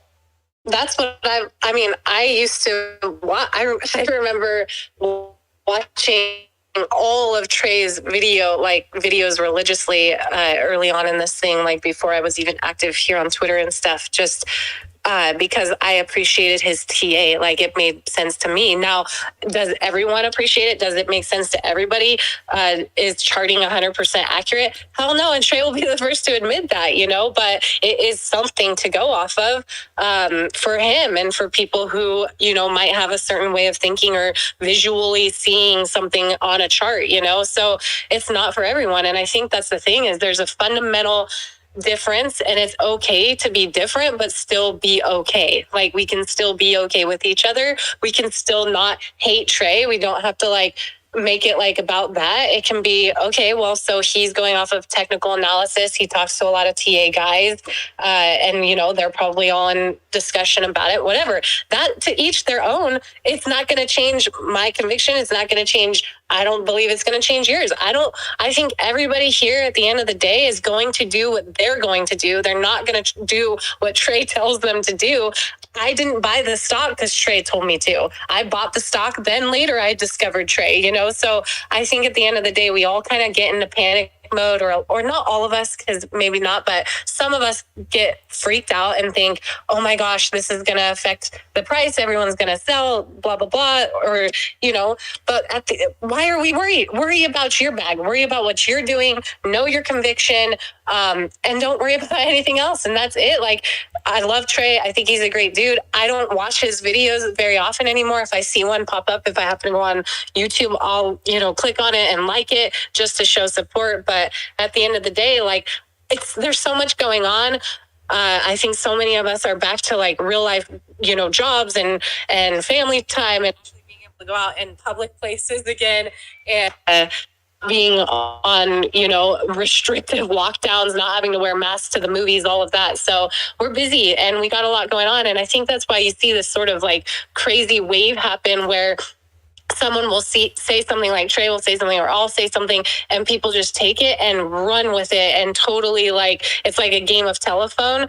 But I hope for Trey's sake that he's able to kind of just sit back and laugh a little bit, because next week it'll be something totally different and this will be completely like behind us and forgotten. And that's sort of what I've had to learn here is like, throughout the levels of hate, there's like light at the end of the tunnel, and people do move on, move forward, and hopefully go look for themselves and hear what you just played for us, Omari, which was a totally different take than a lot of the comments and things that I've seen. So I appreciate that you, first of all, came here. Second of all, feel comfortable enough to come here and not feel like you're going to be ridiculed or just said, like I've heard people in spaces say, you're just defending him or whatever. No, that's not it. You're just coming with the facts. You're like, here it is. This is what he said. It's his voice. It's his video.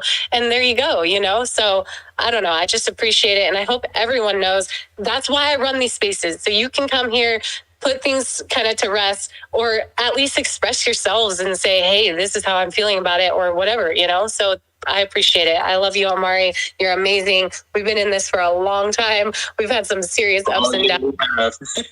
Yeah, we have. It's always love. And that's the best thing about these space calls is that literally anybody you don't have to be somebody that's known or have any followers or anything. You can just request, and when there's time, you can just jump up. So feel free. I have people reach out mentioning like, hey, I don't feel like I do enough. If you retweet this space, if you like any, tweets that Tara or Spence or, anybody puts out, you're engaging. And that's all the community is about, is engaging and helping each other. So I definitely appreciate you letting me come up and just, sharing that little clip of the video, just so we can, I guess not really stop FUD, because it's everybody's opinion. It's just, have it both sided, I guess you can say.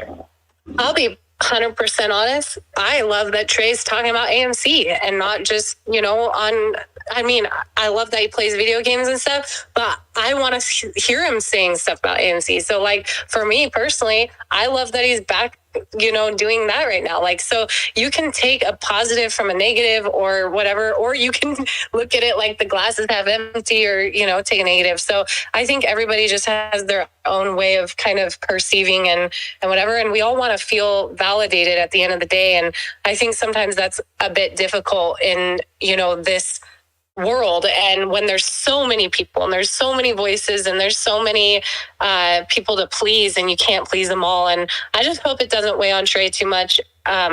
Whenever I feel like being mean to Trey and just giving him a hard time, I try to remind myself, like, his mom's on Twitter. Like, be nice. You don't have to it doesn't have to be on a personal, like, mean level. And his mom just seems like a genuinely sweet, kind lady. And I would hate for her to see some of the hate comments. So, and my mom, same thing. Like, she can tell when I'm going through it here and like getting drugged through the mud. And she's like, she sees it on my face. She sees me wearing it. And she asks me, like, why even do it? Why even be involved? Like, if people are going to treat you that way, if they're going to do those things, just step away from it. Don't even be a part of it. I'm like, Mom, you don't understand. I am important. Okay. I promise. No, but seriously, it's just too hard. Like, I can't step away. I'm addicted to this movement. I love all of you and appreciate all of you. And even the people who want to criticize, a little criticism is very humbling. And if you can take it with a grain of salt too, and think about it and really go, that's why the other day I tweeted, like, do villains know that they're the villains? Like, what if I'm the bad guy and Ken Griffin is the good guy and I have this all wrong, like, anyway, but it's just crazy thoughts that happen at 4:20 in the morning. But I appreciate you, Omari. I appreciate all of you. Like we were saying earlier, Omari, the video coming out and everybody having their opinion and tweeting about it today, good or bad, it doesn't matter. The engagement that it's created across the community on a pretty lame Monday is big. Tara's space is one of the top trending spaces now, and everybody's talking about AMC regardless. So it's a good thing no matter what. And, you know, Trey being in the military, I'm pretty sure his feelings are not getting hurt that often. So pretty sure he's doing okay. I would imagine. If he's not, tell him I will give him a hug. He's got thick skin. You have to have thick skin to be here. And he's the one who's reminded me multiple times when I'm like, in the past, when I was feeling super down about things and just said, keep the blinders on. Like, avoid the drama, keep the blinders on. You'll be all right. So, I mean, we all can do that for each other, you know? Exactly. I think that one of the best things we can do is when we get hit with a punch, just buy more. Just say, F you, I'm buying more. And so they can drag this out for as long as they want. They can try to think that they have the control and the tools to be able to effectuate their will on people's psychology. And I just, whenever I see something that says, forget AMC, here's 3 stocks that'll make you rich, or of the video, you know, calling us stupid or whatever, I just buy more, because I know that at the end of this, you know, we're going to be the ones laughing with our crayons and their money. And they're going to be the ones that their, you know, wives are going to divorce them and they won't have their beach houses anymore. So, like, you know, the joke's on them. And mayo is getting really expensive, if you guys haven't noticed. So. Nice. Okay, hands. I don't know who was first. If you guys do, please use the honor system and go ahead. Okay, Justin, you go. Hey, I'll speak. Thanks, Vince. And listen, there's no hate that comes with this, but I think that there are some questions that need to be asked here. So, you know, for Amari, can you watch this video yesterday, and I watched this live stream today, and I watched the guy take $20 for chats for 2 hours, talking about how he's not going to tell people what to do with their money, yet he'll put out videos regarding buying puts, and he would not answer any questions with regards to his position and what he holds. Now, you can look at that and simply say, you know, that's none of anybody's business. But remember, this is also the guy who back in April and May and June had no problem at all disclosing his positions and showing everybody his support for AMC by buying, you know, tens of thousands of dollars worth of shares, which is fantastic. But if you say that you're an ape and you're going to support this movement, then support the movement, and support the movement by buying shares, okay, and not hiding behind this cloud or this curtain of, yeah, I'm still an ape, but meanwhile, I'm going to take $10 and $15 and $20 for people who might, you know, be holding on, you know, for dear life, literally to life. With, you know, 50, 20, 100 shares, whatever it is that they have, but you'll gladly accept that money from them, but you'll ignore all questions or anything having to do with what he holds right now and how he supports the company. So I'm curious, you know, to all that. And that's what I don't like about what he's doing right now, is that I think he's hiding behind the shroud of secrecy, calling himself an ape, which, hey, look, he may support the movement, but, you know, speaking, I don't think the guy holds anything right now. I think he's shorting it. And look, he's within his right to do that, but let's stop, you know, because you built your position on the backs of people who held on. And, you know, no shame, no fault if anybody, you know, rode to 70 and who's back down here and hasn't sold the share, because I'm in that position. I don't blame anybody. It's my money. I chose not to sell because I think that there's something more to this. But I think, pulling the wool over eyes here, and he's playing the, you know, I'm a slow country boy routine, but he'll gladly take your money.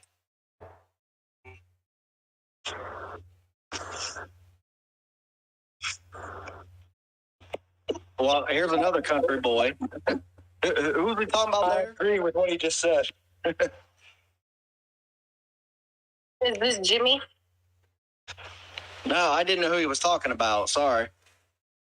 Oh, I'm trying to figure out who's talking. Jimmy, is that you talking? Yes, I am, but I meant before that, I didn't know who that was. I apologize. Justin. I didn't know who he was talking about. I'm sorry. I think he was talking about Trey. Well, I was just going to say, like, Trey, even he's got a bunch of followers. You know, nobody on Twitter actually takes responsibility like this, which is great, especially people that have a ton of followers. Look at our athletes, look at our celebrities. They post all kind of crap and lead people down. They don't take that responsibility. And Trey even says, when he started that video off, he's like, look, I've been hearing 100,000, since the beginning. He could not come out and say, oh, it's going to be 100,000 a share. He could not say that, especially with all the followers. Like, he's got to be real. He's got to be realistic. That's just my opinion with that. That's not what it's about anymore, though. This isn't. Well, I know it's not about that. It's not about the money anymore. I was just getting ready to get into that. I was dumb money. I never knew anything about stock.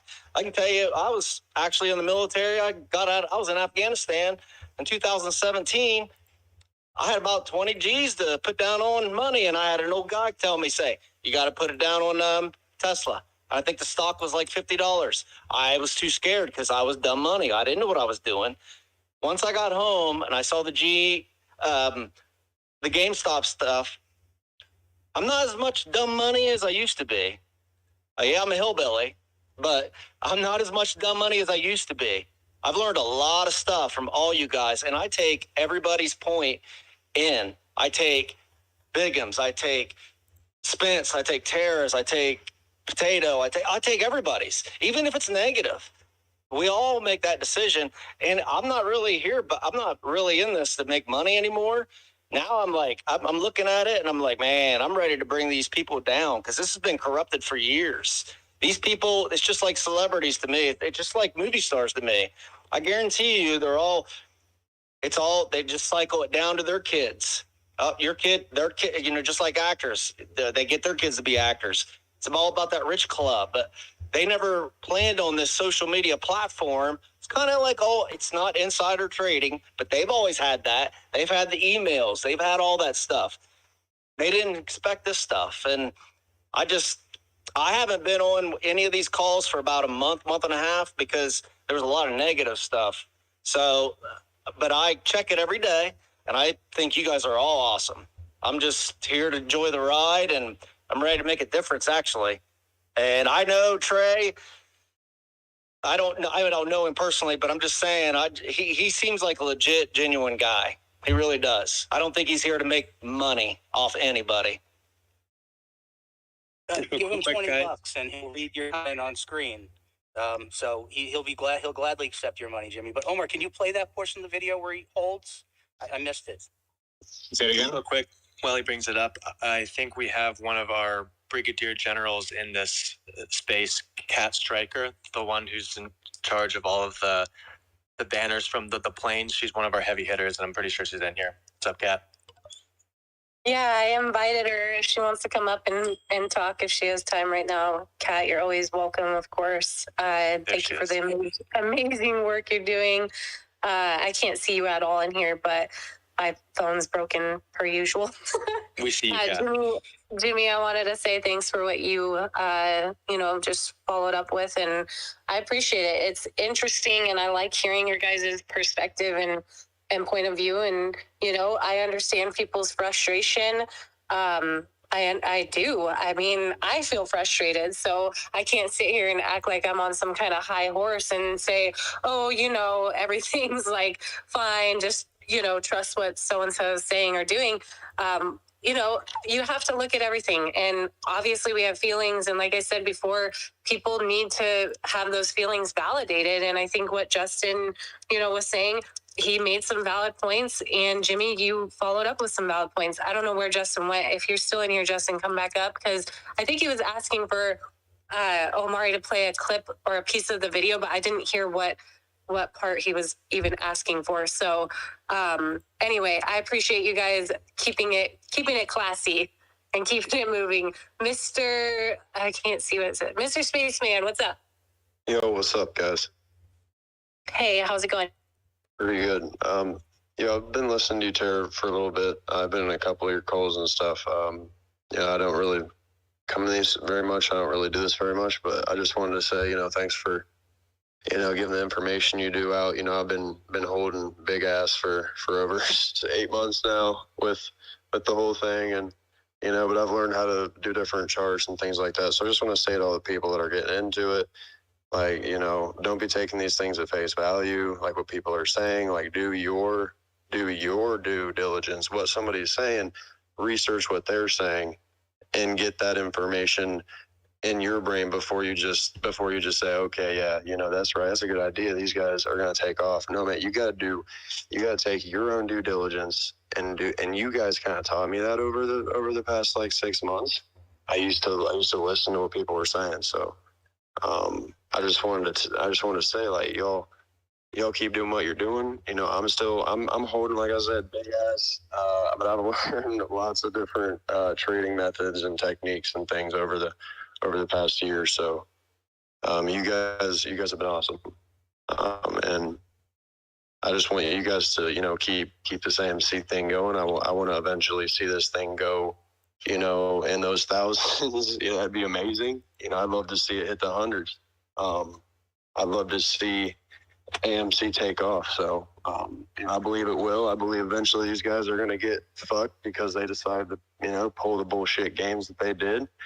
And I believe in the end, the good people will defeat the bad people, and that's who we're fighting. So just want you guys to know I'm in this with you. You guys are awesome. I'm at work right now. That's why I'm just kind of like trying to say everything at once, because if somebody comes in, I'll have to, whatever. But, so we are the good guys and they're the villains, confirmed. I just wanted to make sure. Always. Oh yeah. I'm talking about, I'm talking about people in bed with Citadel, people in bed with all the people at Wall Street, people in bed with all these different corrupt ass politicians. It's all in the corruption is in numerous categories. It's not just here in Twitter. It's in numerous, it's in the government even, the corruption goes farther than just the stock market, but there's people that can actually look into that dark pool. There's people that can watch the dark pool and actually see those numbers every day.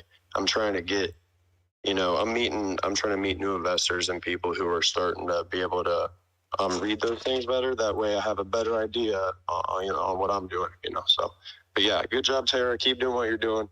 I've interacted with you quite a few times on your posts. You're a cool girl. You're also you're intelligent. You seem beautiful from your pictures. You seem pretty awesome. So just keep doing what you're doing and keep fighting a good fight.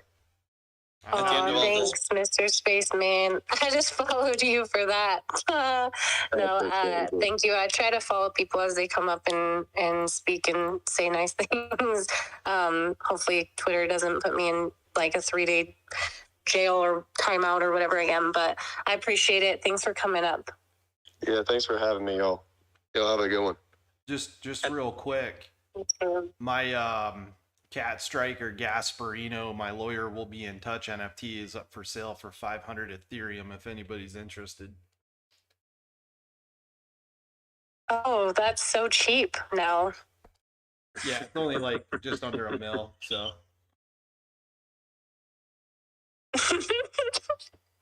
Someone will buy it. Yeah. Watch Ken Griffin buy it. For Mr. Spaceman, by the end of all this, we'll have a giant ape rage fest somewhere, because like you said, this is not just the only institution where the corruption has become inveterate. It's across most of the main institutions: academia, pop culture, the mainstream media, Hollywood. It's just the heart of the beast is the financial system, which is Wall Street, and then of course the fractional reserve central banking system that kind of overarches and kind of pools it all together into one giant corrupt mess. And so by the end of all this, we won't have just knocked off a few hedge funds by buying and holding a stock. We're right now, we're actually in a fight that has become existential for these people. And so by the end of it all, I can't think of a more glorious victory upon the sands of the arena than what we're in for. I mean, it's going to get dark. It's going to get worse. The psychological incursions and the fear and the entropy and the uncertainty, it's going to get a lot worse, especially as they start messing with things like the food supply or gas prices, to really try to put the squeeze on us. but I think that this is the embodiment of the idea of the dip before the rip. If you can hold through all of the uncertainty, if you can stare the information about food shortages and high energy prices and high gas prices in the face and say, I will not be moved, and you are not going to hijack my amygdala and put me in a emotional state that you want me in. It's not going to happen. I will buy more. I'll stock up on food. I'll stock up on water. I'll keep my head down. I'll keep spreading the news. I'll keep spreading this information. And by the end of it, I think that we will be widely rewarded for staring fear incarnate, really, in the face and just saying, I'll drag you to the fucking gates of hell. I'm holding and I'm buying more. The most epical True that, brother. Twitter Spaces calls comments I've ever heard in my life. What's up, Kat? For real. Amazing. Hi, Kat. Hi, how are you guys? I came up because Tara invited me. I haven't heard her voice in so long. How are you, girl? I'm good. Oh my goodness. Stuff is just so crazy. I haven't heard your voice in forever. Why right when I hear you talking, why do my cheeks get really hot and red? It's so good to hear you. I miss you. Miss you too. But yeah, I've been going crazy with organizing these billboards and planes and getting them like on a decent time, and it's freaking amazing what's happening right now. So we have it in LA, New York, and the SEC headquarters on Friday from 8 a.m. to 4 p.m. So if anybody's in those areas and can get pictures and videos, I would appreciate it. Also in the Hudson River, we're going to have a plane flying from 12 to 3 p.m. flying on the Hudson River right in front of the SEC building. So if anybody is in the area, please get pictures and videos and send it. That'd be great. Hell yeah, Kat. Love it. Oh, thank you for your work. One more thing. We got a mobile truck for 4 days on the road from LA to New York that will be showing our mobile billboards. Do you have, Kat, do you have a tweet with all of this in one to where we can pin it to the top? In one, no, but I have like 3 of them, I think. Okay. I see I have one for the mobile billboard, one for the plane, and then I think have one for the one going from LA to New York. So. And the SEC headquarters is the one in New York, right? No, that's DC, Washington, DC. That's the headquarters. Oh, okay. So I see. So I see one here with the addresses, New York, but that's a different thing. From LA to New York, yeah. Okay. I'll put it at the top if that's okay. Yeah, that'd be I was just wondering, for everyone here, where could we go to help support all your efforts? It's already paid for. People were so amazing. Literally, we got the plane in 12 minutes. I'm not kidding you. 12 freaking minutes. There was a huge donor that did $1,757. One donor, and got it in 12 minutes. And then there was more. So I was like, all right, I need to spend more money. And Tony came up to me and sent me a message, and he's like, well, I got a mobile billboard coming from LA to New York. Do you want to use it for 4 days? I was like, I'm good. I'm not going to spend four grand. He's like, all right, well, I have another person that will do 50%. So you'll have it half the time. You'll flip through the same amount of billboards for 4 days. And I was like, that sounds great. I have 1,000 over. So all I need to do is ask for $835 was what I needed. And we got it like right away. So you guys are amazing. I couldn't do this without you. You guys are kicking ass. That's all I gotta say. You too, girl. Thank you for all you do. All I'm doing is you are and persistent and bugging these people. Seeing that billboard in Las Vegas last year was the best experience of my life. Oh my God, that was so funny. And me in the fucking gorilla suit and that weather. Oh my God, that was so hot. Dude, that's epic. Epic. That was so hot. That was so hot. Oh man, yeah, it's crazy. It's crazy how long it's been, and I mean, for you to keep going. And I know you had like threats of legal action taken against you and all this craziness. So I just appreciate that you're putting your neck on the line and doing all that you're doing. I mean, talk is cheap, right? And here you are. I mean, you're just doing it. You're doing it big. So, and everyone who helps and donates, I mean, couldn't do it without you guys. So you're all amazing. Thank you, Kat, for all your efforts. I love this movement. I'm not going anywhere until there's change, and we are making a change. And with all the hedge funds going down and going under, and what everything is happening all around, I believe we're making a change.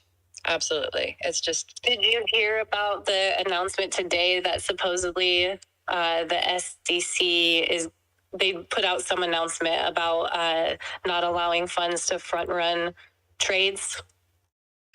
No, I haven't seen that yet. I just woke up a little bit ago. So Zero Hedge, I pinned it up at the top, but Zero Hedge tweeted something out saying that Wall Street Journal reports that the SEC is considering changing market structure to prevent companies from front-running retail orders. I wonder why. I wonder if we had anything to do with that, Kat, right before all of your planes are going to the SEC. Oh, my. I think we can all say Kat did that. Kat did that. No way. Oh, goodness. Yeah, literally. I think they're aware of what you're doing. Don't you think that they know what you're doing with the planes and stuff? I believe that there are eyes on me for sure.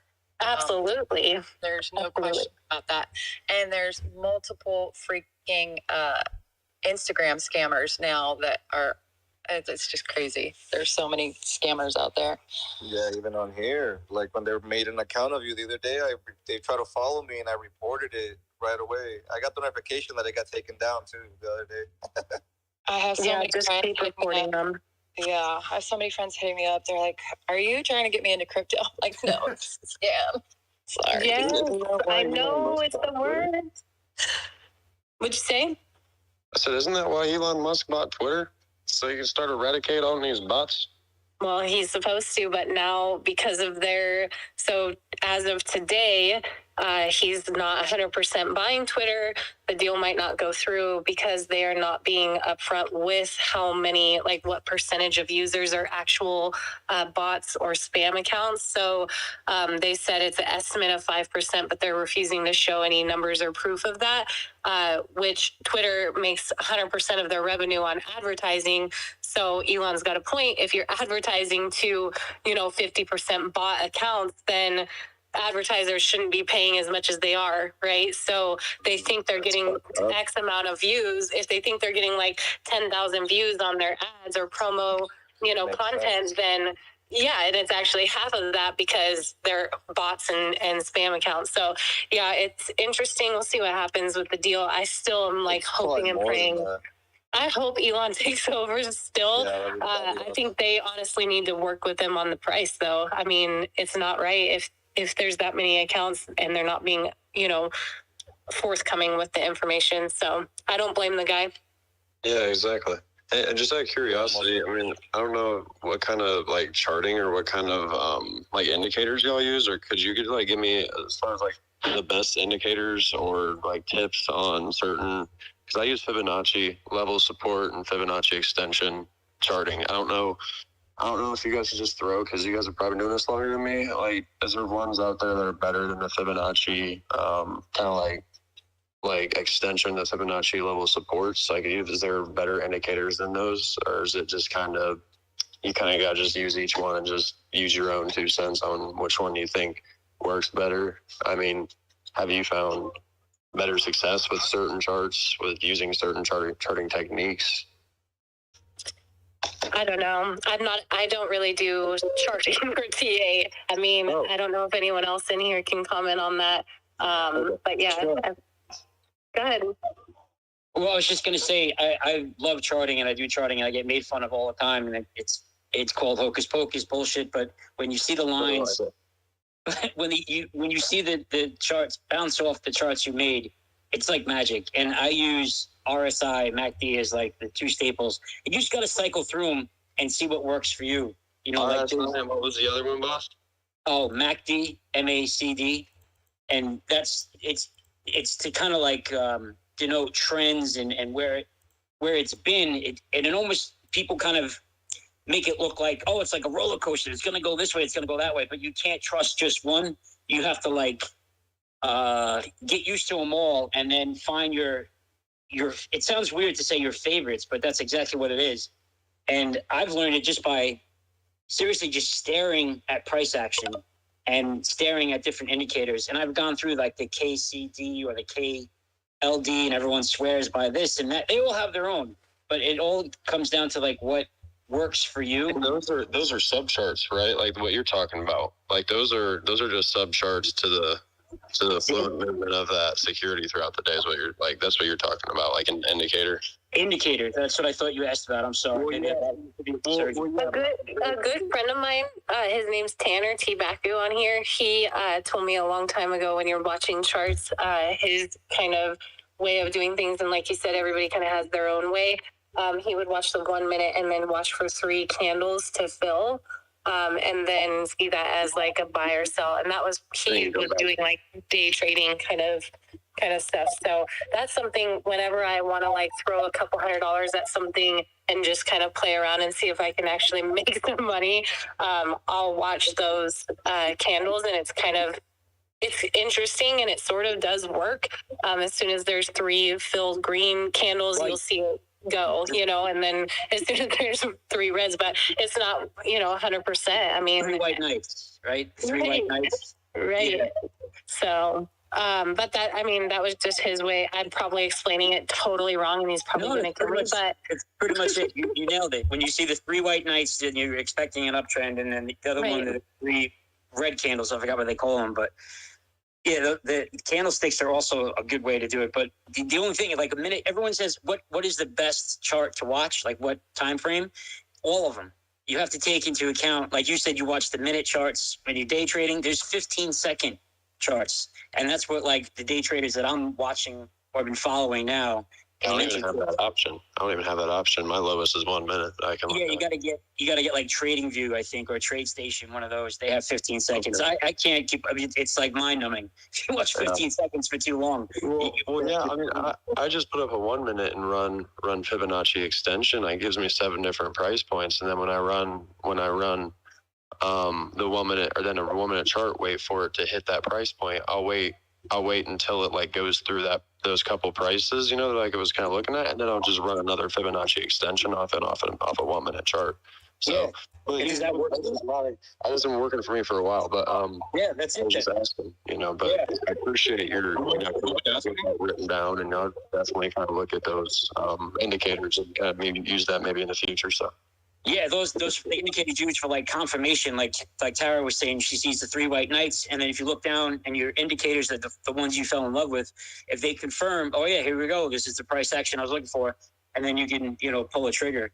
But like it's just staring, finding the ones, cycling through all the options that are there, and finding the ones that work for you. But Fibonacci, works for so many people, and I've gotten into it like a little bit, but I know what I trust. Man. Like Fibonacci, I don't know if you guys know, but Fibonacci is like the number of divinity. It means, not just, it doesn't mean anything. It is everything. Everything around you is based off Fibonacci, but it's wild, bro. It's, just real quick before I hop, I had so much of the important shit to say, and now we're getting into this. This is great. My bad. That's on me. My bad. No, not your bad. Not your bad. But if you're into like the Fibonacci and the divine number, there's a movie. It's an independent movie. It's called Pi. It's actually the symbol Pi. So I don't know if it's under P or if it's under 3 or whatever. But that's what it's about. It's about the guy figures out that the whole entire world revolves around Pi.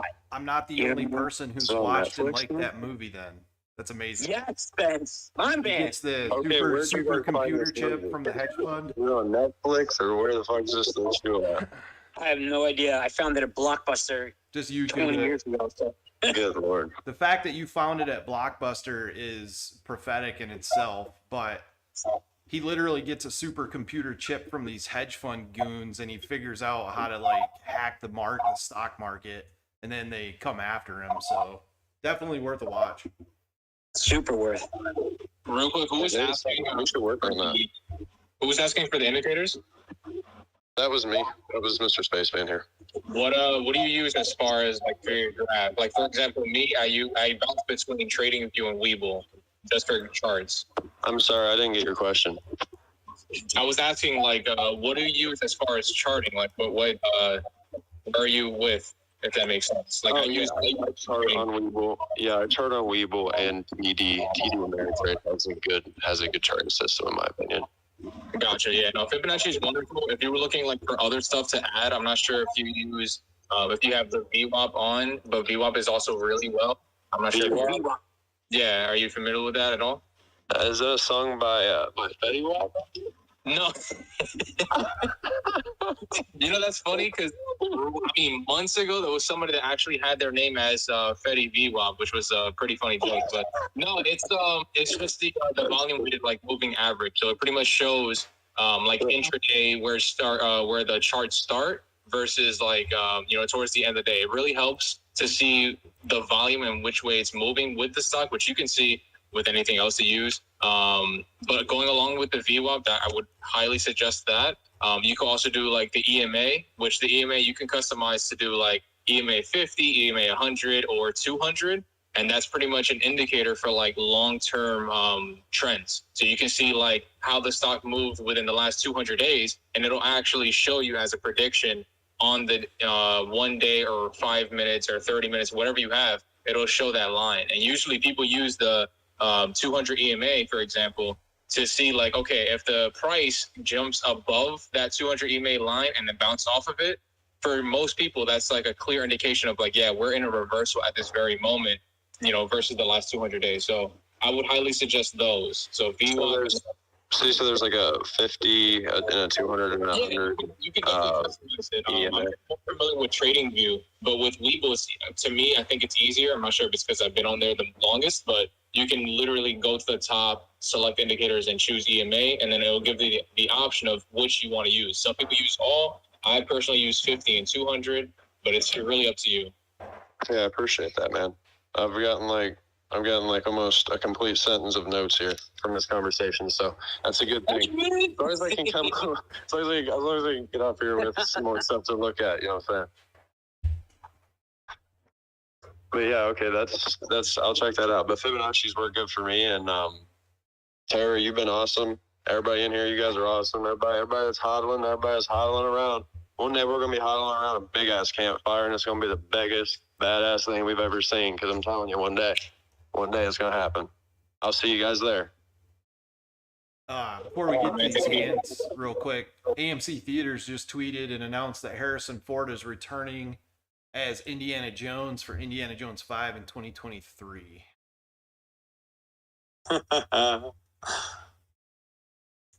Back on the wagon for one more heist. Yeah, one more job. Go ahead, Moondy. What's up, man? Hi there. Am I on? Yep, go ahead. Okay. Wanted to say hello real quick. My charting is real amateur. I'm learning over the last year, even though I've been trading for 17 years. I definitely have gotten an education over the last 18 months. I came for the cash, but I stayed to fight corruption. I saw the movie Corruption of Wall Street. I learned about Mark Cohodes and Patrick Byrne. And I learned about the cancer research facility in Plantation, Florida that got destroyed by hedge funds around 2001 to 2003.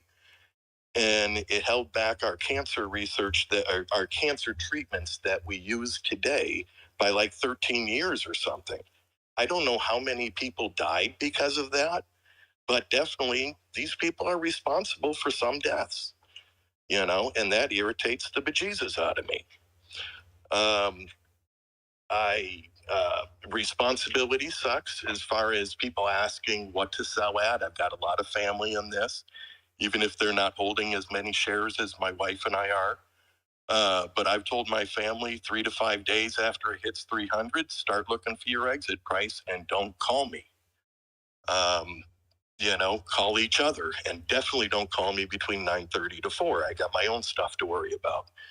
But at that point, I figured they've probably lost control. So 3 to 5 days later, the price should look pretty damn beautiful, and you guys make your own decisions. The other thing I've noticed is definitely how bullish they seem to be on Cinemark, which is a competitor and is not half the company that we are. But on AMC, it's all hit pieces and negativity. Meanwhile, I'm not worried about the current price. The cost to borrow average this morning was at one point around 14.67%. And a month ago, it was 2%. So that's a 7-fold increase they're paying to short this. So this is a much different $12 than $12 might have been 3 weeks ago. This is a lot stronger $12 because I'm expecting really nice stuff to happen. My only frustration might be that if this squeezes in the very near future, I won't know the exact cause of whether it was Evergrande or the cost to borrow or the presidential executive order or what caused it, but I'll live with that, not knowing exactly what caused it, but I'm hoping something. Hey y'all, thanks for coming. If you could please like and subscribe. I am going to end the stream because I'm getting ready to go take my dog for a walk and go to the gym, get dinner ready, all that good stuff. Gonna try to get off this Twitter space call. Thoughts on Amazon, buy or wait? I'm staying out of Amazon completely because Amazon is one of Citadel's top holdings. I'm not going to participate in the benefit of Amazon any further. I'm boycotting Amazon because they are held by hedge funds that we are betting against. So increasing Amazon stock price is actually generating liquidity for Citadel and people shorting AMC stock. But if you're in it, good luck. Anyways, guys, I'm going to go. Thanks for coming in. Unexpected call, but went good. Appreciate y'all here. Can't wait to see. Maybe we'll have a turnaround Tuesday tomorrow and make some tendies, man. Anyways, you guys have a good night. Frog